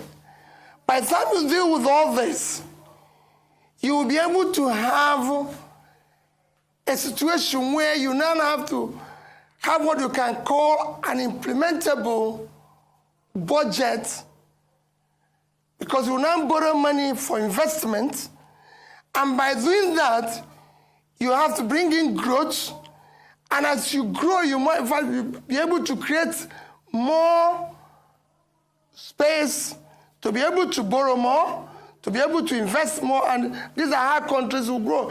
And with this investment in human capital, your economy will grow, more people will be put out of poverty, there will be more taxes, there will be more income and everything, and you then start reducing your deficit and your debt.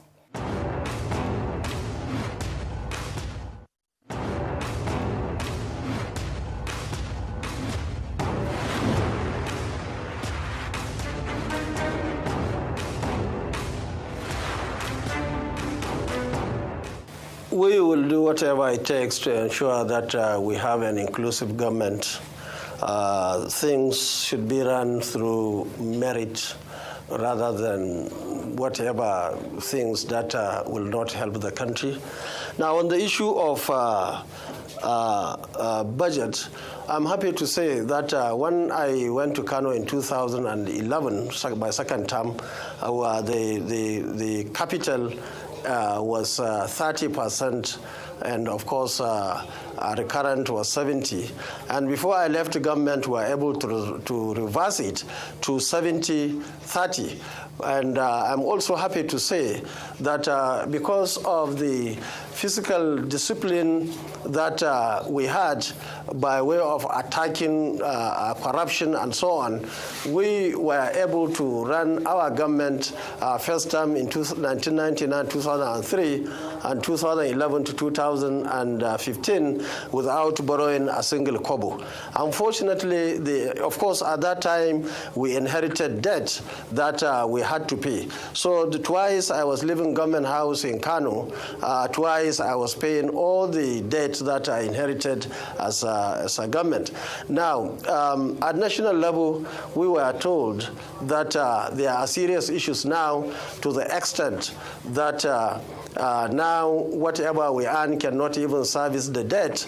Now, let me say that it is our intention to sit down with the creditors to renegotiate and ensure that we are given breathing space to start the government in the first place.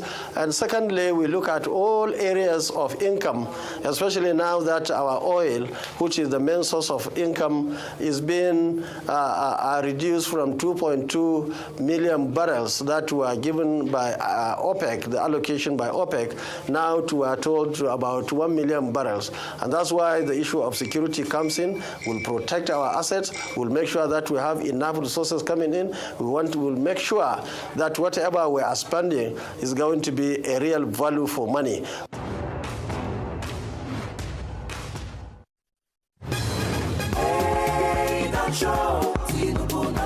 Yes, so this CBN Naira Wahala don't show say na Asiwaju Bola Tinubu na correct man where they fight for the people of Nigeria. From the beginning of this matter, Bola Tinubu don't say na CBN must allow the old and new Naira notes circulate together to stop this suffer where the wahala they cause our people. Wait, the other people where they contest with them to be president. Now waiting they talk put for the matter say one say make our country people bear the pain. The other one we don't know the side where he did. Haba, people of Nigeria, una all don't see am say na only Bola Tinubu stand gidigba for una side to fight this CBN Naira matter. Where don't they command food for una lives? Bola Tinubu, people of Nigeria, they thank you all. On Saturday, they call off una come out and vote for Asiwaju Bola Tinubu as president. Na him be the man where care for una voting party APC where they show broom. Area, na Tinubu be our man oh. Bam.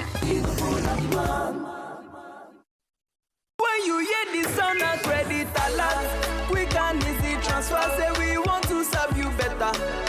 No be play, we go turn your business around. We are fidel.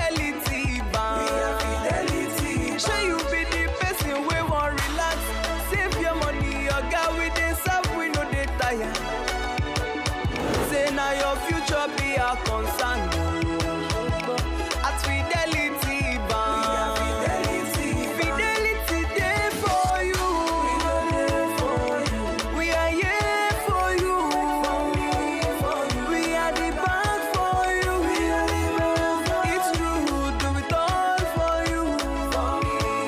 And we go stand by you.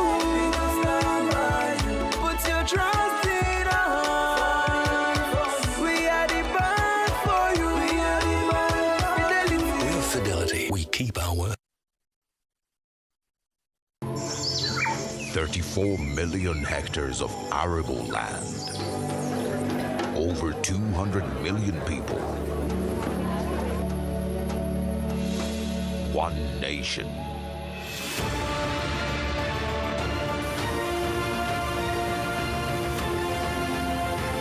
Home to Africa's fertilizer company.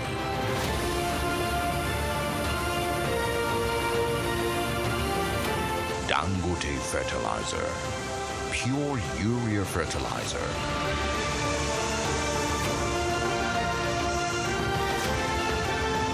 With one single-minded passion to feed Nigeria. Every bag is a potential, an aspiration to turn this green nation into the biggest food basket of Africa. Dangote Fertilizer. Kai, my people, reason this thing now. When PDP day, our country be safe. Naira strong, economy they grow. Fuel, 7 naira, rice, 8,000. Our lives in better. Oh. When change people come, no work, no food, economy for gutter. Naija boro, banditry full town. Japa left and right, Sapa up and down. No need to gamble. Same choice. PDP don't come. Same choice. We cover Naija. Same choice. We don't tire to suffer. Same choice. Experience mind. Same choice. We don't want experiment. Same choice. Get them right. Same choice. This time our life. Oh. Same choice. We cover Nigeria. Same choice. Atiku na the man. Oh. Same choice. Atiku Arokowa. Same choice. Na the only choice. Oh. Same choice.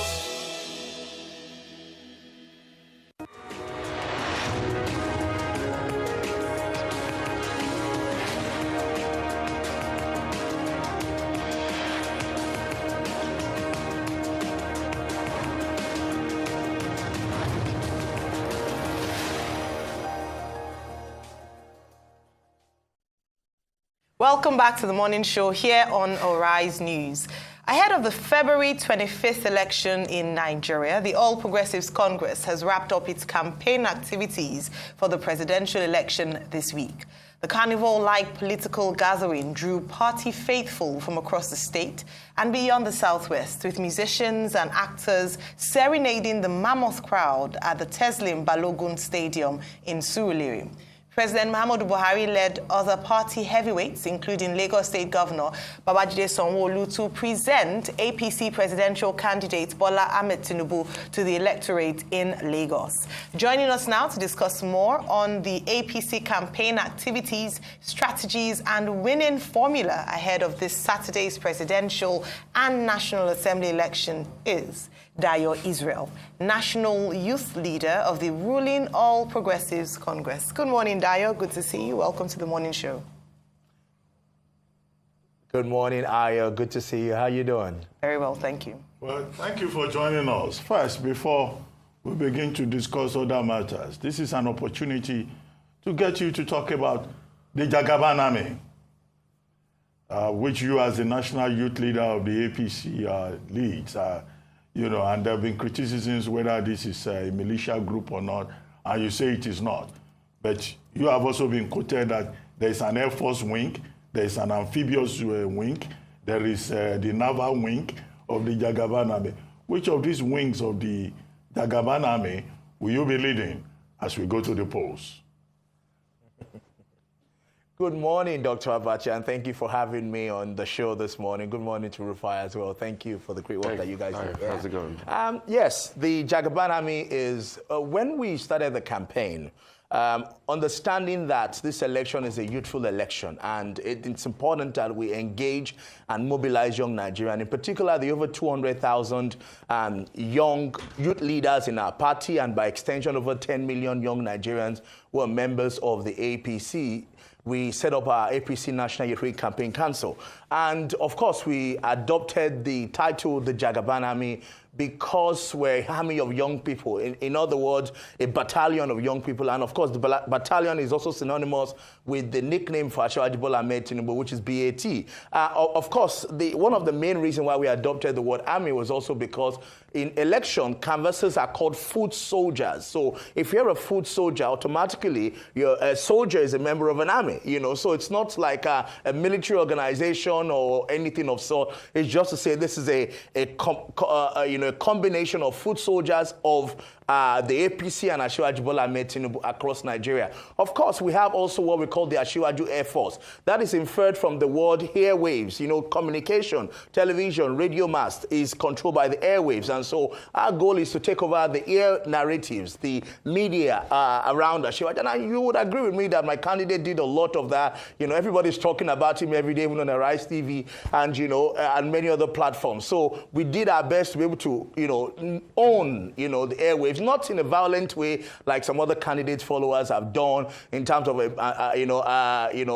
bullying people and all of that, but we're able to share a narrative on renewed hope. So that's what the Air Force was about. And of course, we have the Bat Envoy, which is our diplomatic connotation, which is there are people who are like spokespersons for Asiwaju Bola Ahmed Tinubu. These were all developed under the APC National Youth Wing Campaign Council, of course, under my leadership. And the Youth Wing Campaign Council is a creation of the National Youth Wing of the APC, which has over, in its own structure alone, 200,000 young people. And I'll break it down for you. I, as a national youth leader, I have a deputy national youth leader. I have 6 zonal youth leaders, making 8 of us. I have 37 state youth leaders, and those 37 also have their deputy elected at their state congresses. Then we have 109 senatorial youth leaders across the country in every senatorial district in Nigeria. We have 8,864 ward youth leaders. I think I'm correct with that. 8,000 something ward youth leaders in every ward in Nigeria where we have youth leaders. And also, apart from the ward youth leaders, they also have their deputy ward youth leader, another 8,000 plus deputies. So between the ward alone, we have 16,000 foot soldiers there. Then we have in every single polling unit in Nigeria what we call our polling unit youth leaders. Also, some elected, some appointed, 176,000 plus polling unit youth leaders in APC Nigeria who are elected or appointed. So that alone, a structure under my office that the party now leverages on, who are members automatically of what we used to call Jagaban Army, but we've now called Jagaban Movement. But either you like it or not, the youth have refused to let go of the word Jagaban Army because they believe that the army of young people, non-violent, were not, they're just young people of our party who believe and follow the progressive ideologies of our party. And all right. Each of those leaders also have people who follow them. Okay, Mr. Israel, thank you for breaking it down for us and just talking about the people, particularly young people who are backing your candidate. But let's focus on your candidate. A few minutes ago, we had Professor Patriotic with us, and he said something, and I would like you to just respond to that.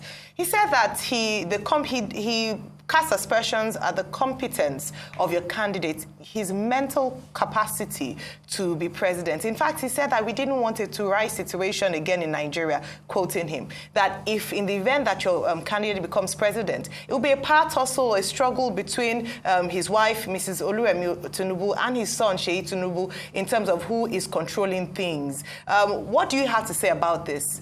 What is the state of your candidate to rule the Federal Republic of Nigeria?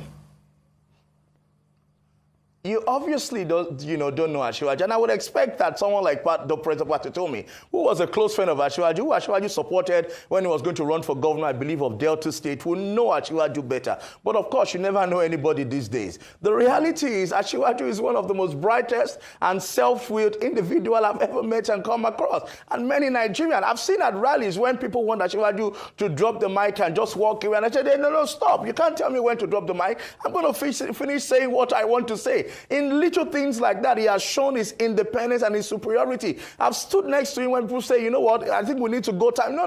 When we're in Abeokuta, when he was talking about the Naira note, they were telling him to wrap up. They said, no, I'm not talking to you, I'm talking to the youth. That is what a man who has a self-will would do. Asiwaju has led, the political party even from Lagos across Southwest. If his family has not controlled him at that, if his wife has not controlled him at that, is it now that his wife would? And the system and the government is beyond a family matter. There are other stakeholders in the party and in the administration who are going to be working with him. I want to believe that they're also going to have a voice when he becomes president. Asiwaju is very bright and sound. You've seen him speak on platform. The NESG event he held recently was showing on Channels TV, I believe, yesterday night. He's attended many events across Nigeria, speaking to people. Yes, there are events where they have not even allowed him to speak because they're just excited about his presence there. But he's a man that I stand with this man. He's a man that has a will of his own. Sometimes he will tell you, oh yeah, everybody, I want to sleep. Oh yeah, go out here. No matter who you are, a governor, a minister, as a matter of fact, that's one of the reasons people are scared of Asiwaju's leadership, because they know that it's not somebody you can easily control. It's a leader who has many of the people that you see today are people who, he is groomed up to leadership. So no matter who you are, to a large extent, Asiwaju has his own way of, telling you how he wants things to be. All right, good to see you again after a very long time, Dio, my very good brother. I'd like to just ask you, good to see you again. I'd like to just ask you this. A lot has been said about it, and congratulations to the APC on completing, their rally. He had a mammoth rally in Lagos, big crowd out there, and all of that going for the APC. But I'd like to ask you a couple of questions. Number one will be about the gaffes. People question his health and mental state because of things like Bala Blue, Ulaba, and things like that. Gaffes, endless gaffes. That's number one. Secondly, a lot of Nigerians still want to know about the drug allegations against him. Thirdly, how old is he and what primary school did he go to? Thank you. So let me take a question one by one. I will start from how old is he? Of course, the facts are there. Asiwaju is 70 years old. Even in 1993-94, when he ran for Senate, the facts and the details, the age there correlate with the calculation of his age now. I have to pick up your first and second question. I'm also stressed. Now, that leads me to your first question, which is the issue of the gaps. Number one, yes, some people have, argued that some of those things were doctored, and I have reason to believe that. But also, there are some, for example, who are probably, you're reading something, you're reading a speech on the teleprompter, and you see an error. Sometimes you look at what has been typed on the paper, and it may not, it's when you process it that you then realize, so there are errors of computers, of typings and all of that. But I don't believe that, largely all of those are things that have come out from Asiwaju. Some of them are doctored. But even forget the doctoring argument. As human, I, a young person, I was recently somewhere. I was coming from Akwa Ibom. I'd done about 10 states. I was in Delta, Amai community. I was tired and I was stressed. And there I was addressing people in my front, a young man in my late 30s. And I said, on election day, please go and vote. And in my head, I was saying the broom. I wanted to say broom. And suddenly I was almost saying umbrella. I quickly had to correct myself because I'm human. I was tired and exhausted. So there are people, even the PDP candidate, had made statements, and corrected himself. We're not infallible. Let's stop being, what is it called? We're human. You could forget any other argument. If you had stress, like this man had worked, 36 states, over 500 meetings, even if he made those statements, it is human for him to be stressed sometimes, like I have been, and like I almost did before I corrected myself quickly. So let's not, you can, instead of emphasizing on one moment of maybe a slip of tongue, I think we should emphasize on the great things that he has done in Nigeria, in particular from his years as governor of Lagos, you get and a the chance great to things talk he wants about to do that for now. Nigeria. You get a chance to talk about what primary school did he go to. Afterwards, then you'll get to talk about some of the things you're doing as you wrap up your campaign. What primary school did your candidate go to? Because these are the questions that have dogged the campaign thus far. What primary school did he attend? I don't have the information clearly on my head here, but I'm sure that someone who has graduated all the way from primary to secondary and went on to Chicago State University, the records are there. For anybody who is interested in his primary school can go on the internet or on social media, go and read his biographies, and we'll find those information available there. Okay, at page 27. But you know, Rufai, this is what, Dr. Abati, this is what I think that we need to begin to look at as a nation. When he was governor of Lagos State, transforming the economy, rebuilding the city, turned around Babbage that was flooded and turned it away to a co-Atlantic city. It transformed the old Ahmadu Bello Way axis, transformed Maroko into Oniro, and built the Lekki Ekpe axis all the way down. Rebuilt the road that led into Egon and Lasso and all of that, and did all of those. You know, we should be focusing on substance and the impact that this person wants to make. About primary school or no primary school, he has the capacity and the mental element. You know, you attribute a lot of things to him, but then you focus on the don't worry yourself. Even the Nigerian constitution says if you have school start or is equivalent, or even if you didn't go to school, once you can speak English and you attend one night school, you can be president of Nigeria. That's what the constitution says. But anyway, I wanted to draw your attention to page 27 of this day newspaper today, where we have statement by your candidate. To my compatriots, why I seek your mandate to be president of Nigeria. So all of these things you are telling us, he talks about what he did as governor of Lagos State and all of that. And other candidates, the three other leading candidates, also have their statements in that newspaper today. But I wanted to draw your attention to what happened yesterday in Abuja, the second signing of a national peace accord, where it was agreed by all the 18 political parties that whoever wins, whatever the outcome will be respected. And if anybody has any concerns, they will raise the concerns through legitimate and legal means. Now, that same meeting yesterday reported that spokespersons have been the problem since the first accord was signed in September 2022. 44% of spokespersons, 19% of political candidates, 16%, I think, of party members just disobeying the need for peace. And I want to ask you, since you are leading the Jagaban army of youths, is there any guarantee that your party and the group that you lead will respect the outcome of this election as agreed upon at that peace accord yesterday? Why would we not be excited about winning? Why would we not respect the fact that Nigerians are going to give us their full support? We've been on the ground. We've been in states across Nigeria talking to people. No, it could go. The election could go in any direction. We're talking about the outcome. Wherever the election goes, we will weigh the realities of the outcomes of the election. But we can assure you that our people in the APC are not going to resort to violence. We're not going to, get involved in anything that would affect the integrity of the election. I think this message should actually go to the people who have been attacking our people on social media, who have been intolerable with anything about Asiwaju Bola Ahmed Tinubu or the APC, who believe without a doubt that their own candidate is the only one who can transform Nigeria. I think we should be talking about how are we going to manage the expectation when they fail in the coming election on Saturday by the grace of the Almighty. I think that is what we should be more concerned about. How are we going to deal with those who believe strongly that they're the only one that can turn Nigeria around? All right, Mr. Israel, let me talk about the plans of your candidate for the young people. Young people cannot forget the loud silence in many cases and his response during the NSAS protests of 2020 and after the days leading afterwards.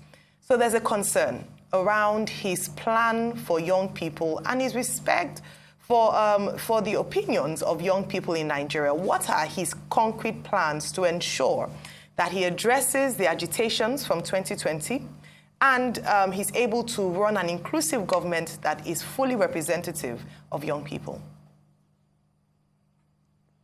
Thank you very much. I'm really excited about the fact that we can now go into real issues and substance rather than all the political thing that others, Nigerians, want us to talk about the key facts. How are we going to improve their lives? How are we going to turn around the economy? Asiwaju is concerned about young people. And if you look at his antecedent, because they say that by their fruit you will know them. Show me your friends and I'll tell you who you are. So if I want to, the Yoruba says,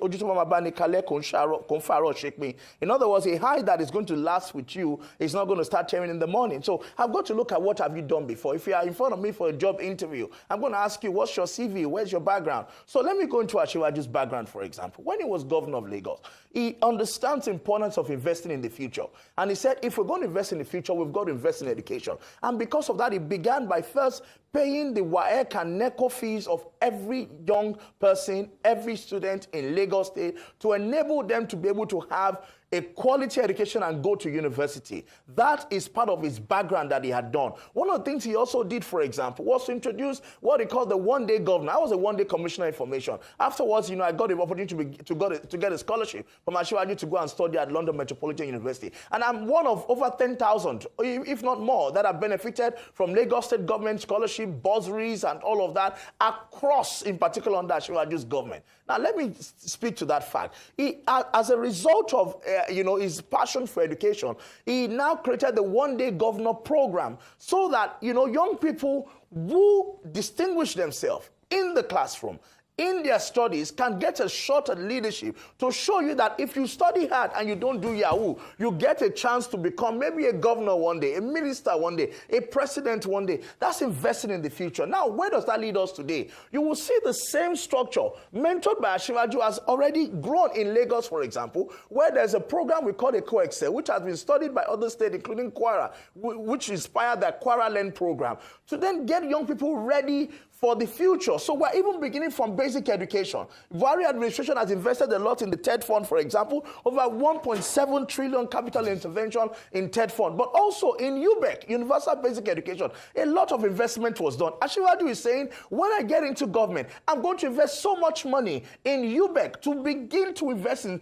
basic education. Digitalization of our classroom like we have done in Lagos State. Digitalization of teaching and learning like we have done in Lagos State. Every public primary school in Lagos State today have a tab in their hand through which they take the attendance of their pupil, through which they teach their pupil, and through which they take all the data of the student in the classroom. So if you move from Badagry to Badore in Lagos today, all they need to do is to move your data from that school to the next school. Every lessons that you have attended, everything you have participated is transferred. Because it is digitalized and centralized. We're going to scale this up nationally, but there's going to be a strong focus on basic education. Get it right for children at the startup age. You will be able to build guys who are going to succeed in their WAEC and in turn succeed in university and have a good shot at prosperity. We're going to do our best to limit out of school children. Dr. Abati, just one more. And also invest in startups and entrepreneurs. Many young people have graduated and are looking for jobs. Yes, there's going to be public sector jobs, but Asiwaju is committed to also creating private sector jobs by creating startup grants and funding to help entrepreneurs be able to become employers of labor. He has done this in Lagos. In Lagos, we have what we call the LSCTF, Lagos State Enterprise Trust Fund, that gives startups, entrepreneurs in Lagos, money to grow and scale up their business. These are part of the things we want to scale up at the national level. And this is what we should be talking about, and not just about how old is somebody and what school did he go. I'm talking about the impact that has transformed the life of millions of Nigerians. Okay, Dio Israel, we need to manage time. Although some of your friends who have been watching you have been saying they like your passion, but at your own local government, Kushofe local government, now the young people there are going to vote for Peter Obi, but we'll see on Saturday. Thank you very much for joining us. We'll take a short break now, and when we return, we'll be talking to Dele Momodu, Director of Strategic Communications of People's Democratic Party Campaign Council. Stay with us. We'll be right back.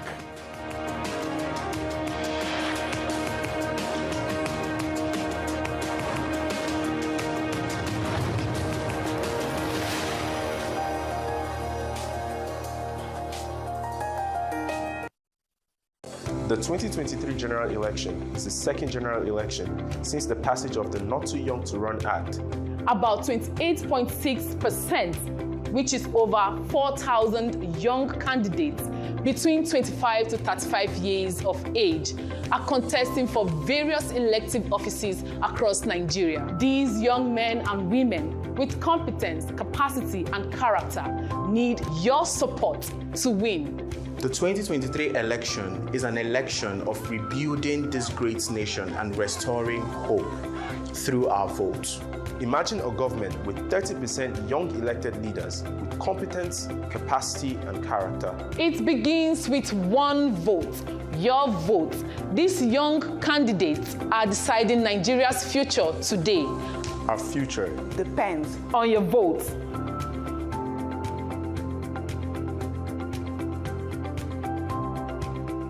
Enjoy 50% discount off in the Airtel Home Broadband Season of Love offer.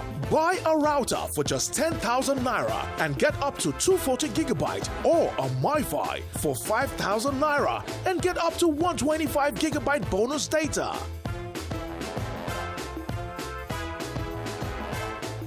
More data, more you. Reliable home broadband by Airtel, the smartphone network.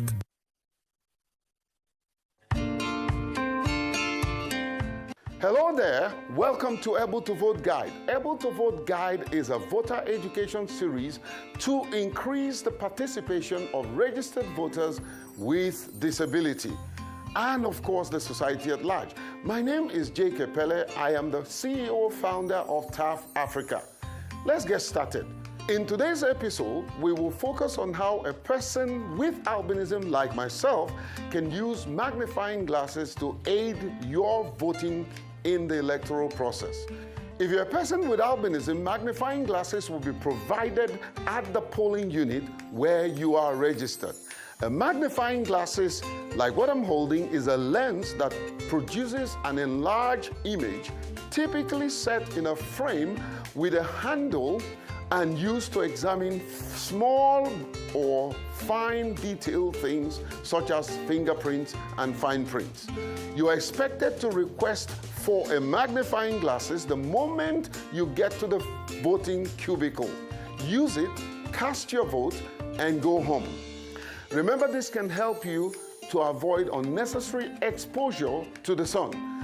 Also remember that every person with disability participating in this process has a legal right to priority voting.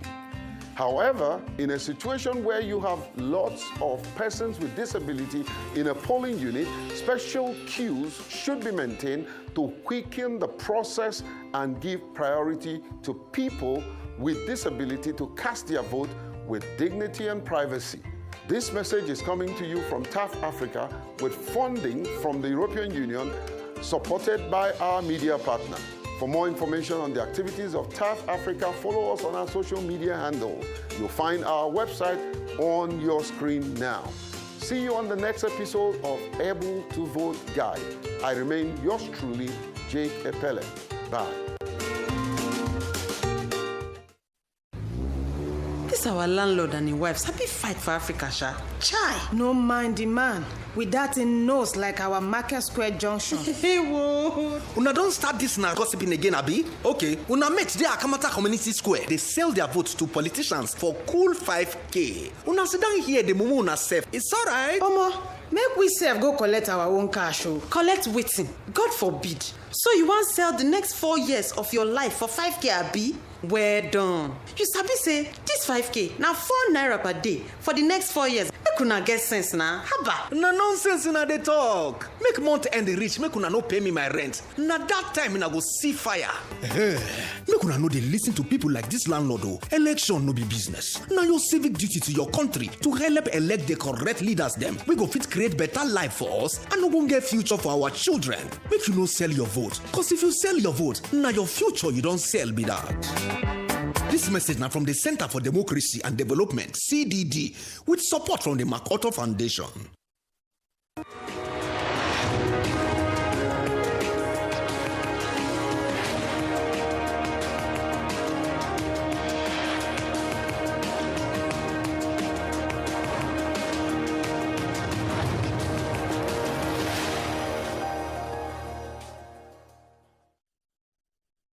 Welcome back to the Morning Show right here on the Rise News channel. The People's Democratic Party and its Presidential Campaign Council have declared that it's ready for Saturday's presidential and National Assembly elections.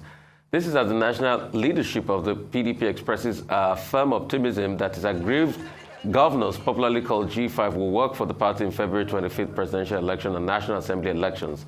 So joining us now to discuss more about the campaign activities and strategies and winning formula ahead of Saturday's presidential and National Assembly elections is Dele Momodu, Director of Strategic Communications of People's Democratic Party. Great to have you, sir. We read a lot of the final arguments, as regards, what Atiku will do. But a lot of people still argue largely that when you look at it in details, specifics are lacking as regards what he will do to turn around the economy. That is 77 trillion in debt, close to 40% unemployment rate as we speak. Also, people are talking, especially people in the opposition, are always tagging him and saying, oh, he will come and he will sell things to his friends and cronies. There's that air of crony capitalism around him. These are the arguments by the opposition. What would you say about these arguments? Okay, I'll start from his 5-point agenda. What you should know is that what you published, your sister publication published today, is a synopsis of a larger manifesto. So it is impossible for this day to capture in detail the 5-point agenda, the nitty-gritty of it. So that is that. On the issue of corruption, my principal, Atiku Abubakar, is the most investigated, the most harassed, the most abused leader in Nigeria today. If anything, any iota of debt was found on him, trust me, his enemies would have put it out. He has never been indicted anywhere. No indictment. His enemies would have put it out. On the issue of he will sell Nigeria to his friends, it is part of the ignorance that we find in the political sphere in Nigeria. Ignorance because today, every one of the presidential candidates is talking about privatization. When he said it in 2019, they attacked him. Today, even the APC, which we now call the House of Commotion, is busy regurgitating what our principal had said before, because he's a businessman. You can't give what you don't have. Leadership is about managing people and resources. Tell me how many politicians in Nigeria have managed business at the level that Atiku Abubakar has done. So that is a difference. And that is why today it is clear, you can see it, all the adverts on the front page of newspapers today is Atiku Abubakar, the man whose time has come. He has matured from that 1993, 30 years ago, when he competed against Chief Moshood Abiola and Baba Gana Kingibe, and he was humble enough to step down for Chief MKO Abiola. He was supposed to be a running mate to Abiola. He didn't get it. He went home. He did not throw tantrums like we see today. He became governor. He contested election in his home state in Adamawa today. He won, became governor. But before he could take power, they removed him to become the vice presidential candidate to Chief Olusegun Obasanjo. So that is a man of destiny. That is a man who is focused. Have you ever seen him attack or abuse or respond to all the spurious allegations against him? So that is the kind of leader that Nigeria needs today. A man of courage, a man of charisma, a man of comportment, a man who knows his onions. And you can see already he's presidential. All the nations of the world are already moving to the Atiku house in Abuja. They're already meeting with him. He's discussing with them. He has said that within 1 week, after he's been announced and he takes power, he will be able to announce his cabinet. It will be a government of national unity. He's the only one who is ready from day one. None of the others. The others are busy fighting If they're not fighting the leadership of their own political party, they are busy telling lies and all these highfalutin theories that they've never put to practice. All right, okay, so let me ask you, it's crunch time now and Nigerians will head to the polls in 2 days. Are you concerned about the fact that despite all you've said about your candidates, Nigerians are a bit wary about the fact that you've had the last 8 years a president from the northern region of Nigeria, and it's time for the South. In the spirit of national unity, which you just mentioned, do you think that that could potentially impact his emergence as winner on Saturday? Side by side that, looking at him beside the candidates, we had Professor Patriotic come in a few minutes ago, talk about the competence of his candidate, Mr. Peter Obi, and the fact that we should move away from the old. So APC and PDP represent the old. It's time to embrace the new, in whom we can see as Mr. Peter Obi. Also talking about the competence, mental competence of the APC candidate, saying that he's not even able to govern and it would have a to-right situation where his wife or his son would be the ones running things. What's your take on this? Well, I will start from Professor Pat Utomi. I watched him speak earlier on. 4 years ago, Atiku was not old when his candidate today, Peter Obi, was the running mate to Atiku Abubakar.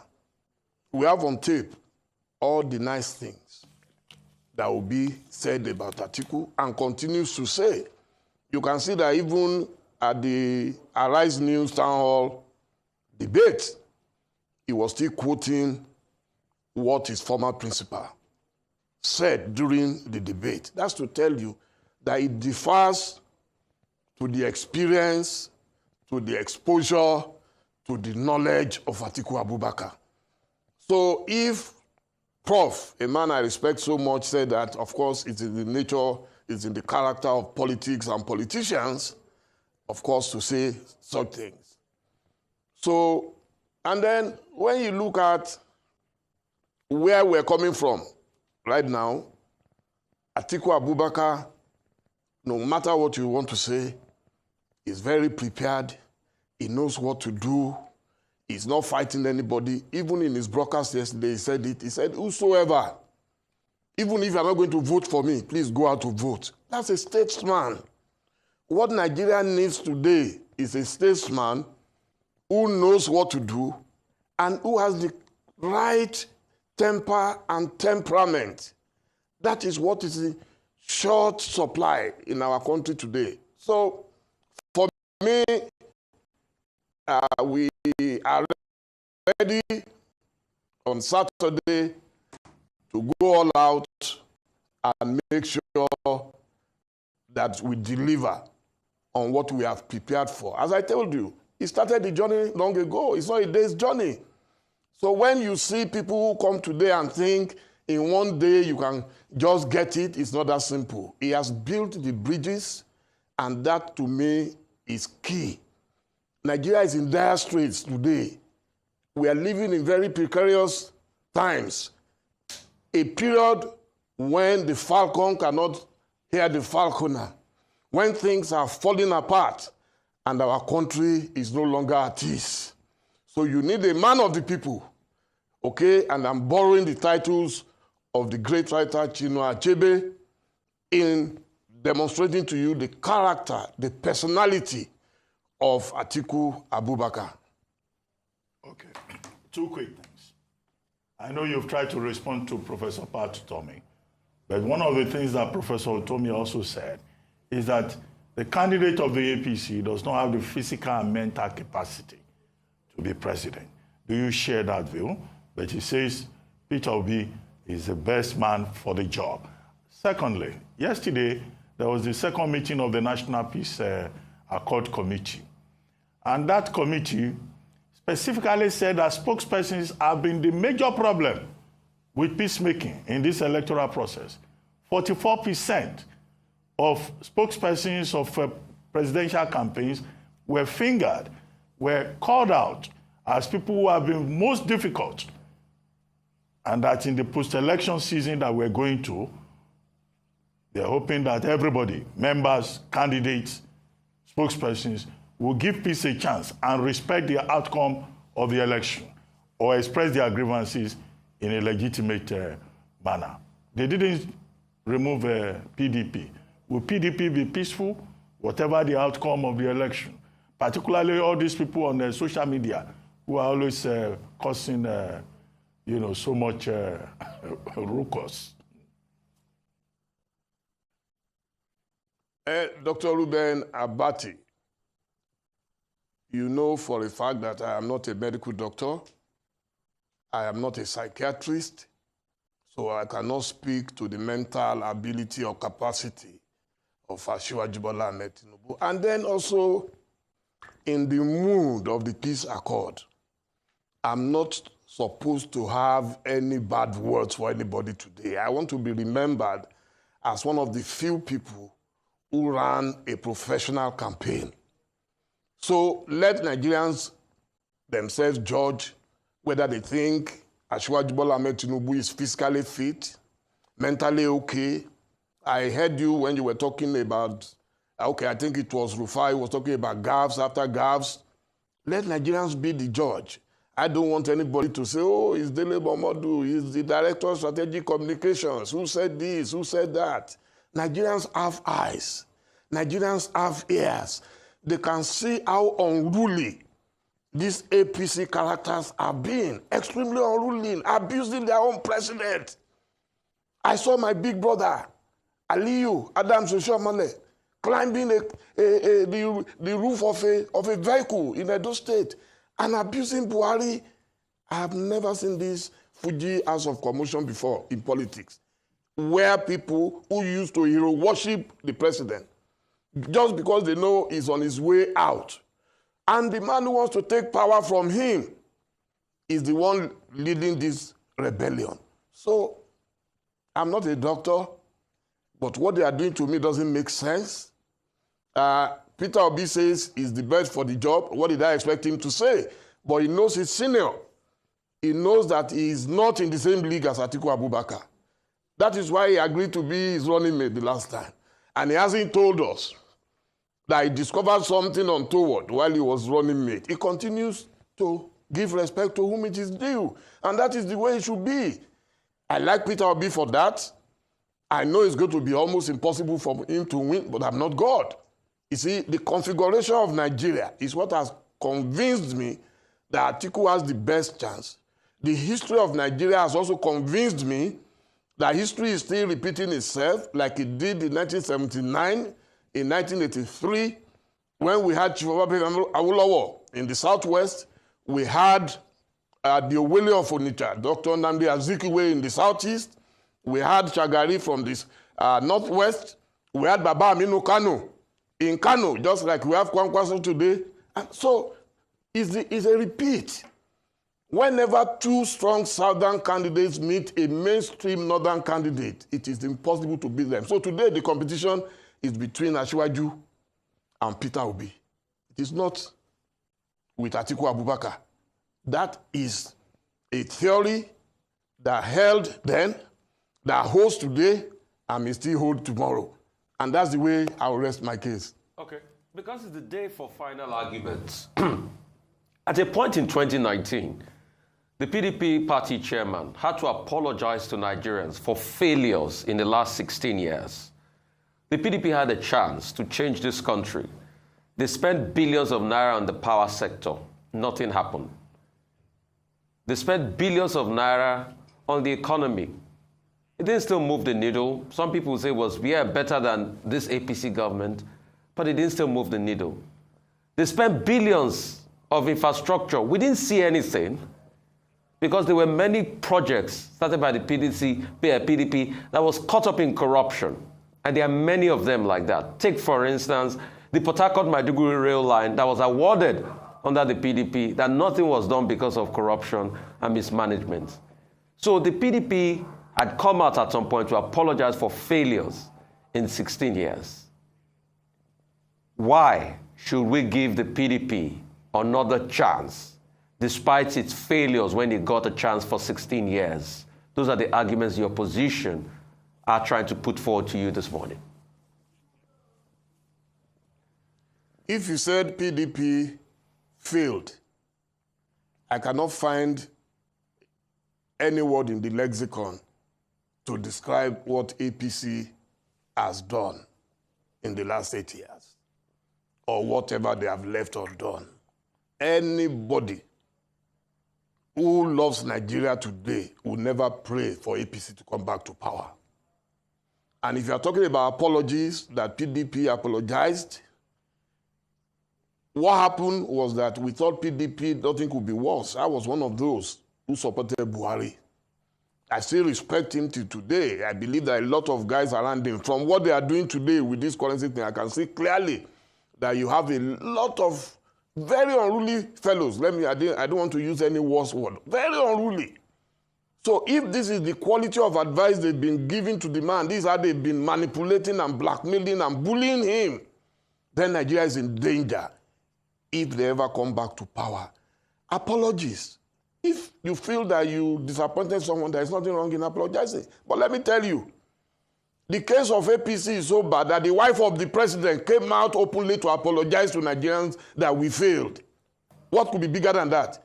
The wife of a sitting president came out publicly. They have not even ended. Okay? You cannot begin to compete what we call infractions under PDP with what you have today. What you have today is a complete mess. It's a disaster. So, yes, things were bad under PDP, but compared to what is going on today, in those days we were talking in billions. Today you are talking in trillions. Ordinary petroleum subsidy, you are talking in trillions. The debt burden under PDP, we were able to write it off. Today, it's like we are carrying an elephant on our heads with the debt burden. So there is nobody who has good conscience who will compare PDP and APC. APC is completely irredeemable. They are in total disarray today, and they don't even know what to do any longer. That's why all they know today is that they want to buy the votes. And the president has done something. I disagree with the lack of currency because people are suffering. My principal did a broadcast in which he said, look, CBN, find the money, make sure it circulates so that the ordinary people will not suffer. But the president has done something which is partly okay. But his people are throwing tantrums because there is no money in circulation. Look, when the president came to Lagos about 2 days ago, the stadium was hardly half filled. In the past, it has never happened that Shiwaju will have a rally in Lagos for himself. Even if it was for the governor, it would be full. It was not full because they didn't have the capacity to mobilize the people. That's a positive thing for our democracy. We cannot continue. So anybody who wants to become president of Nigeria will just amass money and he will just buy Nigeria. Are we a mafia don? So anybody, no matter how you made the money, you just come and then you just buy Nigeria. So if that's the only thing that Buhari will achieve, I salute him. Well, on that note, our Dele Mamadou would like to thank you very much. Although it would have been nice to ask you, if we were not supporting Atiku, who would have been your other preferred choice? But we'll take a short break now. When we return, Ojinika Okpe will be here with details on what's trending. Stay with us. We'll be right back.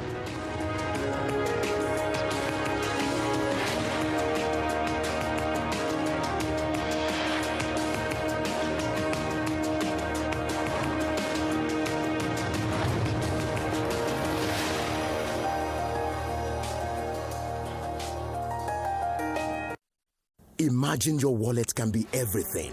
Well, almost everything your bank is to you. That's exactly what First Money Wallet is. First Money Wallet from First Bank is another swift and seamless way to bank from your mobile phone. It doesn't matter if you have a First Bank account or not, nor the mobile network you use. Everyone can open a First Money wallet, and it's very easy. Your phone number is your account number. With First Money wallet, you can send money using just a phone number, receive money, pay bills, buy airtime and data for yourself or someone else, and in check balance. You don't need a bank account at all or BVN to enjoy the boundless possibilities First Money wallet offers. All you need is a registered phone number, and you can fund your wallet easily through your First Bank account or any bank account and debit card. What's more, First Money wallet is highly secure with fingerprint technology and PIN. And when you need cash, just walk up to any First Money agent near you to withdraw money. No smartphone, no wahala. Just dial *894*1# on any phone. So it doesn't matter if you live in the city or the remotest part of the country. With First Money wallet, your transactions are easy, seamless, and secure. Download the First Money wallet app now. Input your phone number and follow the prompts, or simply dial *894*1#. All money now on First Money. You first. First Bank.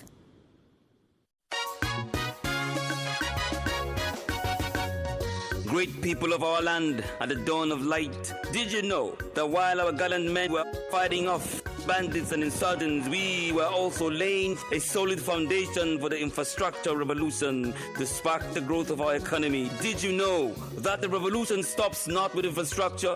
Now we reap harvests of progress in agriculture with more than 4 million farmers anchored to the Anchor Borrower Scheme for 23 diverse cultivations, with fertilizer revolution, rice revolution, export revolution, as we now grow what we eat and eat what we grow. Now, as we stand at this dawn of light, let us move forward with renewed hope. Let's elect Asiwaju Bola Ahmed Tinubu and Senator Kashim Shettima as President and Vice President to birth the greater Nigeria of our collective dreams. This message is brought to you by the National Working Committee of the APC. APC Progress! In an effort to reduce overcrowding and ensure stress-free voting experience on election day, the Independent National Electoral Commission (INEC) has moved voters from overcrowded polling units to less congested ones within the same location. All eligible voters can visit cvr.inecnigeria.org/VVS or voters.inecnigeria.org to confirm the polling unit where their names appear on the voters register to vote on election day. Also note that the list of eligible voters in each of the 176,846 polling units will be physically displayed at each polling unit nationwide before the day of election. INEC is therefore encouraging all eligible voters to verify their polling unit using the various options before they go and vote on election day. This message is brought to you by the Independent National Electoral Commission (INEC) and the Center for Democracy and Development (CDD), with support from the Osiwa Africa Foundation. With their so-called experience in 2019, Lagos's poverty rate was 4.5%, and today it's 8.5%, with 4.2 million Lagosians in extreme poverty. It is only an inexperienced manager that will pump 10 billion naira into an employment scheme to address unemployment rate of 14.6% in 2019. And today, same unemployment rate has gone up to 37.16%, with 1.8 million Lagosians having no jobs. The duo of Jando and Funke have been investing in Lagos's economy for about 2 decades, running their personal businesses, employing people with track records of success. Lagos needs a breath of fresh air. Vote Dr. Abdulaziz Olajide Adediran Jando as Governor of Lagos State. PDP! Power to the people! Every day, life presents hopes, dreams, and challenges. Challenges that can become successes with a little help. Because a little help can empower you to go from despair to celebration. A little help can keep you going until the race is won.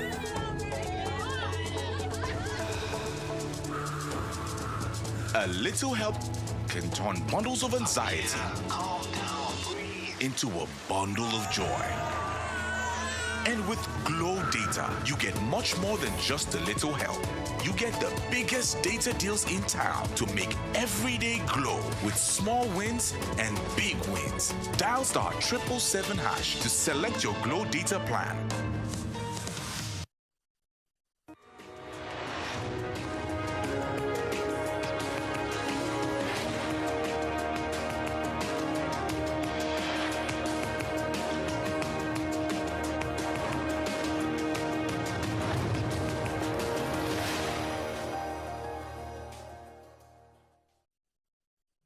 Welcome back to the morning show here on Arise News.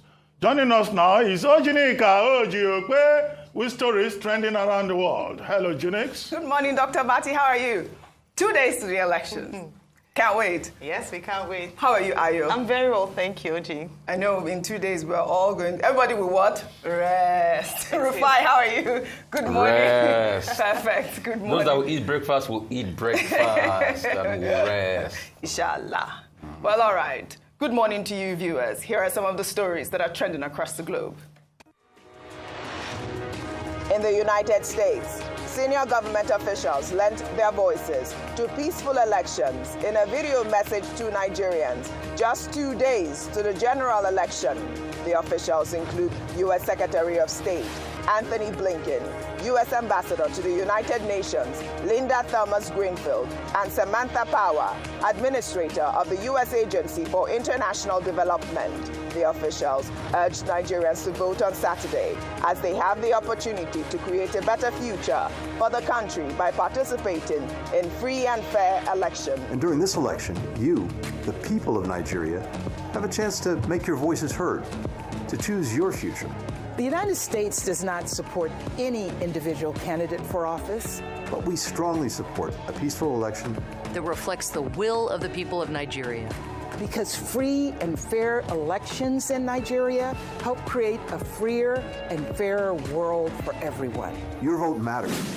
Then, U.S. First Lady Jill Biden headed to Africa on Tuesday for a 5-day visit focused on empowering women and young people and addressing food insecurity.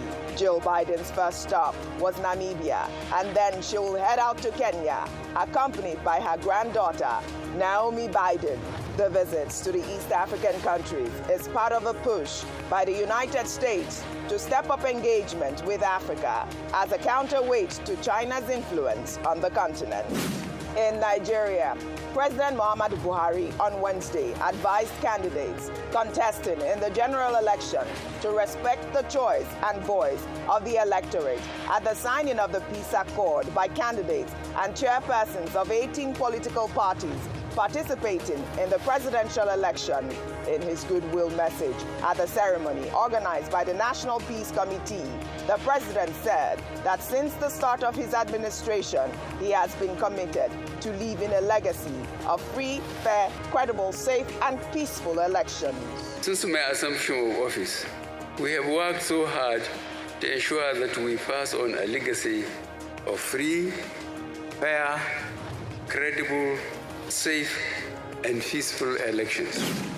Finally, as Nigerians prepare for the 2023 general elections, a video of Barack Obama, the 44th President of the United States and the first black president to assume the position, speaking to Nigerians just before the 2015 polls, has made the rounds on social media. In the video message, the former U.S. president stated that for any election to be credible, it must be free and fair. For elections to be credible, they must be free, fair, and peaceful. All Nigerians must be able to cast their votes without intimidation or fear. So I call on all leaders and candidates to make it clear to their supporters that violence has no place in democratic elections.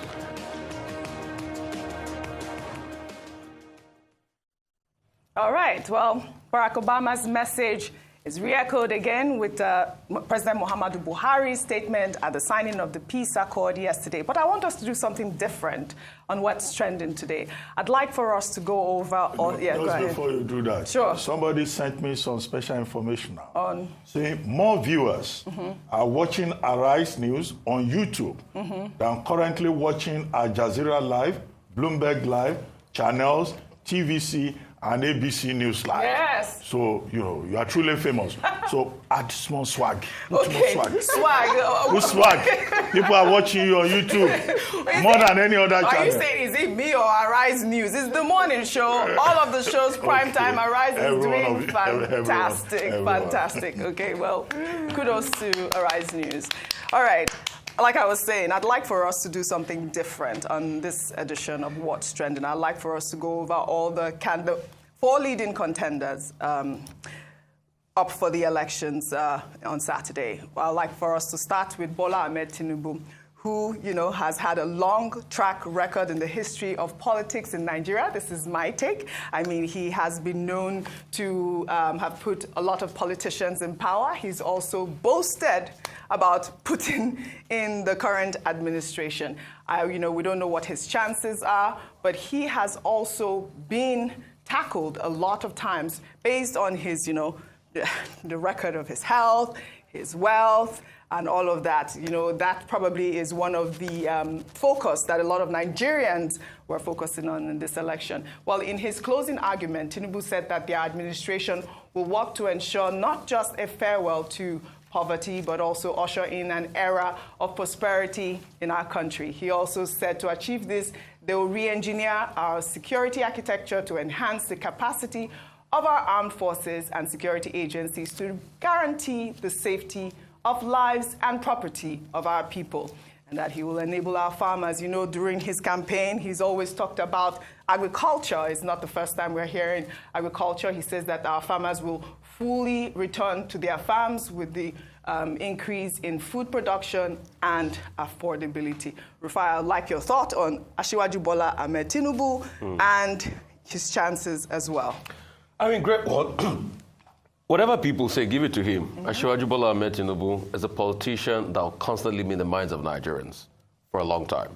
Why? Because, like he has done, he has helped a lot of people get into the political race. There are many governors that tout the ascendancy into him and all of that. Some people say, yeah, he built Lagos. We can argue that nobody built Lagos anyway, because Lagos had been a crown colony since the 1860s, thereabout. But apart from that, you cannot take it away from him that through him, Fashola came about, Ambode came about, and Sanwo-Olu came about. And these people have tried in their own little time, to be able to amplify Lagos. But Lagos is still bedeviled with a lot of challenges. Like just this morning, for the 5 years in a row, a couple of weeks ago, I think last year, the stats came out that Lagos is one of the worst cities to live in the world. It's been like that for 5 years.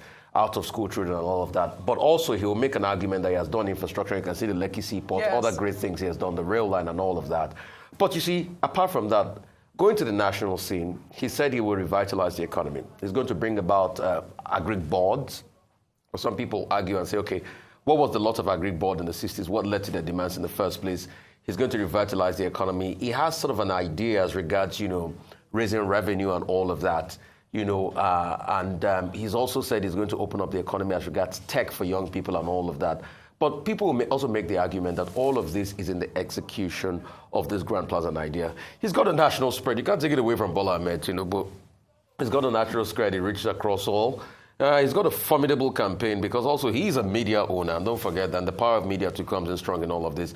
But it's part to winning. I think what will shift the balance for Bola Ahmed Tinubu is if he can do well in the Northwest, Northwest, Northeast, parts of the North, and pick a couple of votes in the South. That has always been, his strategy to winning.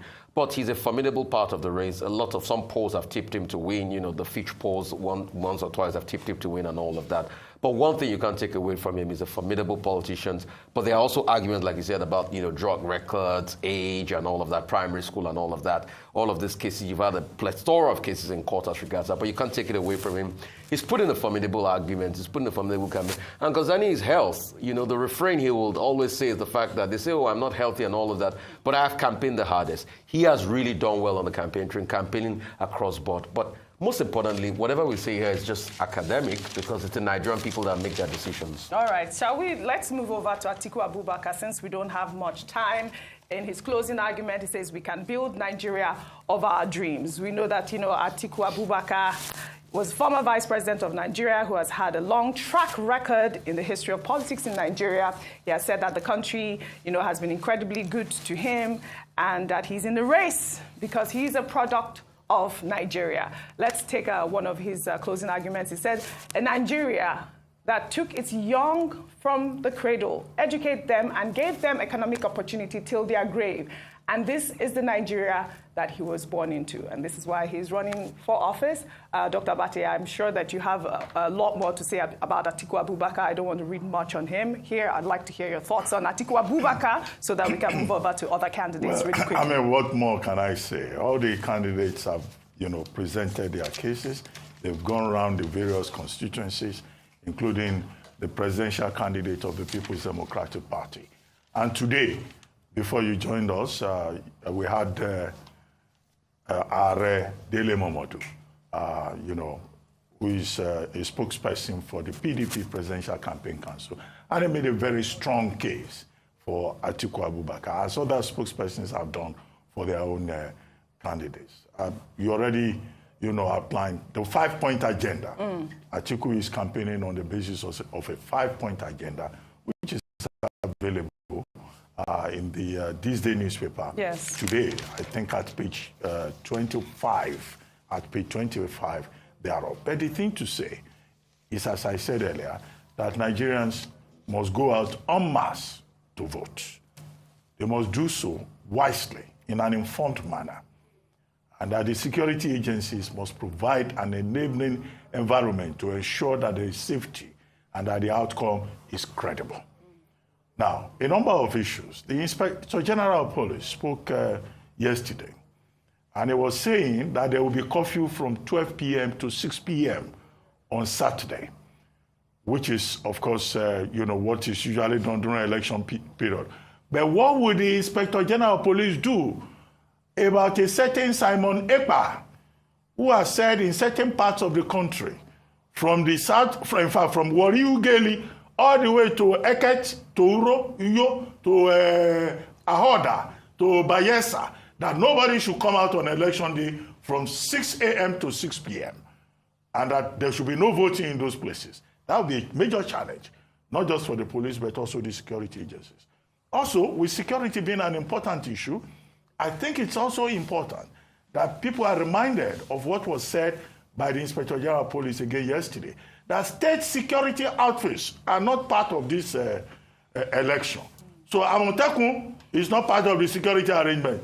Bendel revolutionaries, Benue revolutionaries, or whatever they call themselves, they are not part of it. Another state security outfits are not allowed. All right. The ones to be in charge of security are properly defined. But all of this notwithstanding, the security agencies that will monitor the elections should not brutalize the Nigerian people. I like that point, but we have to move on. They should not brutalize the Nigerian people. All right, let's move on. We have two more candidates. Let's go to Peter Obi. He said, a new Nigeria is possible on the 25th of February. We all know Peter Obi, that, he's always been described as a social media president and, someone who's had no structure.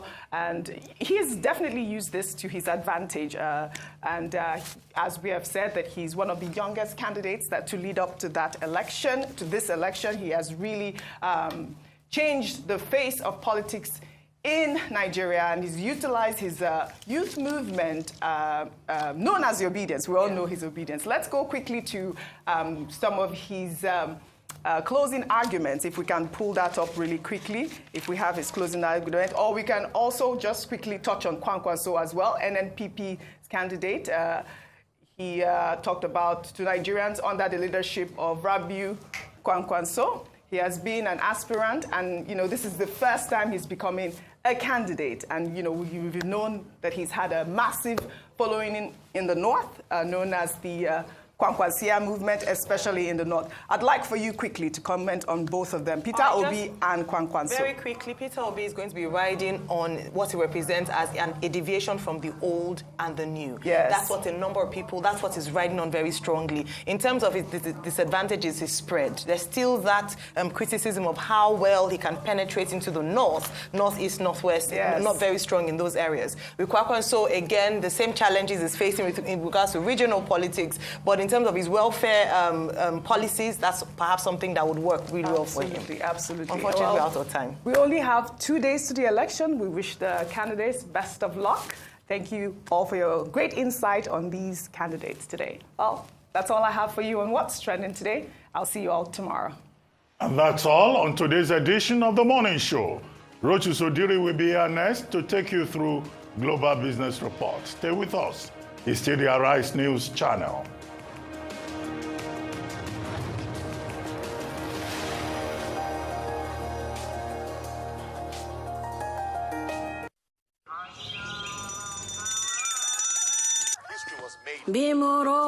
Every morning may feel different, but the audacity of this place is the same. Lagos, a city I call home, a beacon of hope, an idea rooted in the belief that we all hold dearly. From the lady who sells on the street corners to the top executive in the corner office. That notion that if you can make it here, you can make it anywhere. It's a mentality. It's the drive. Lagos is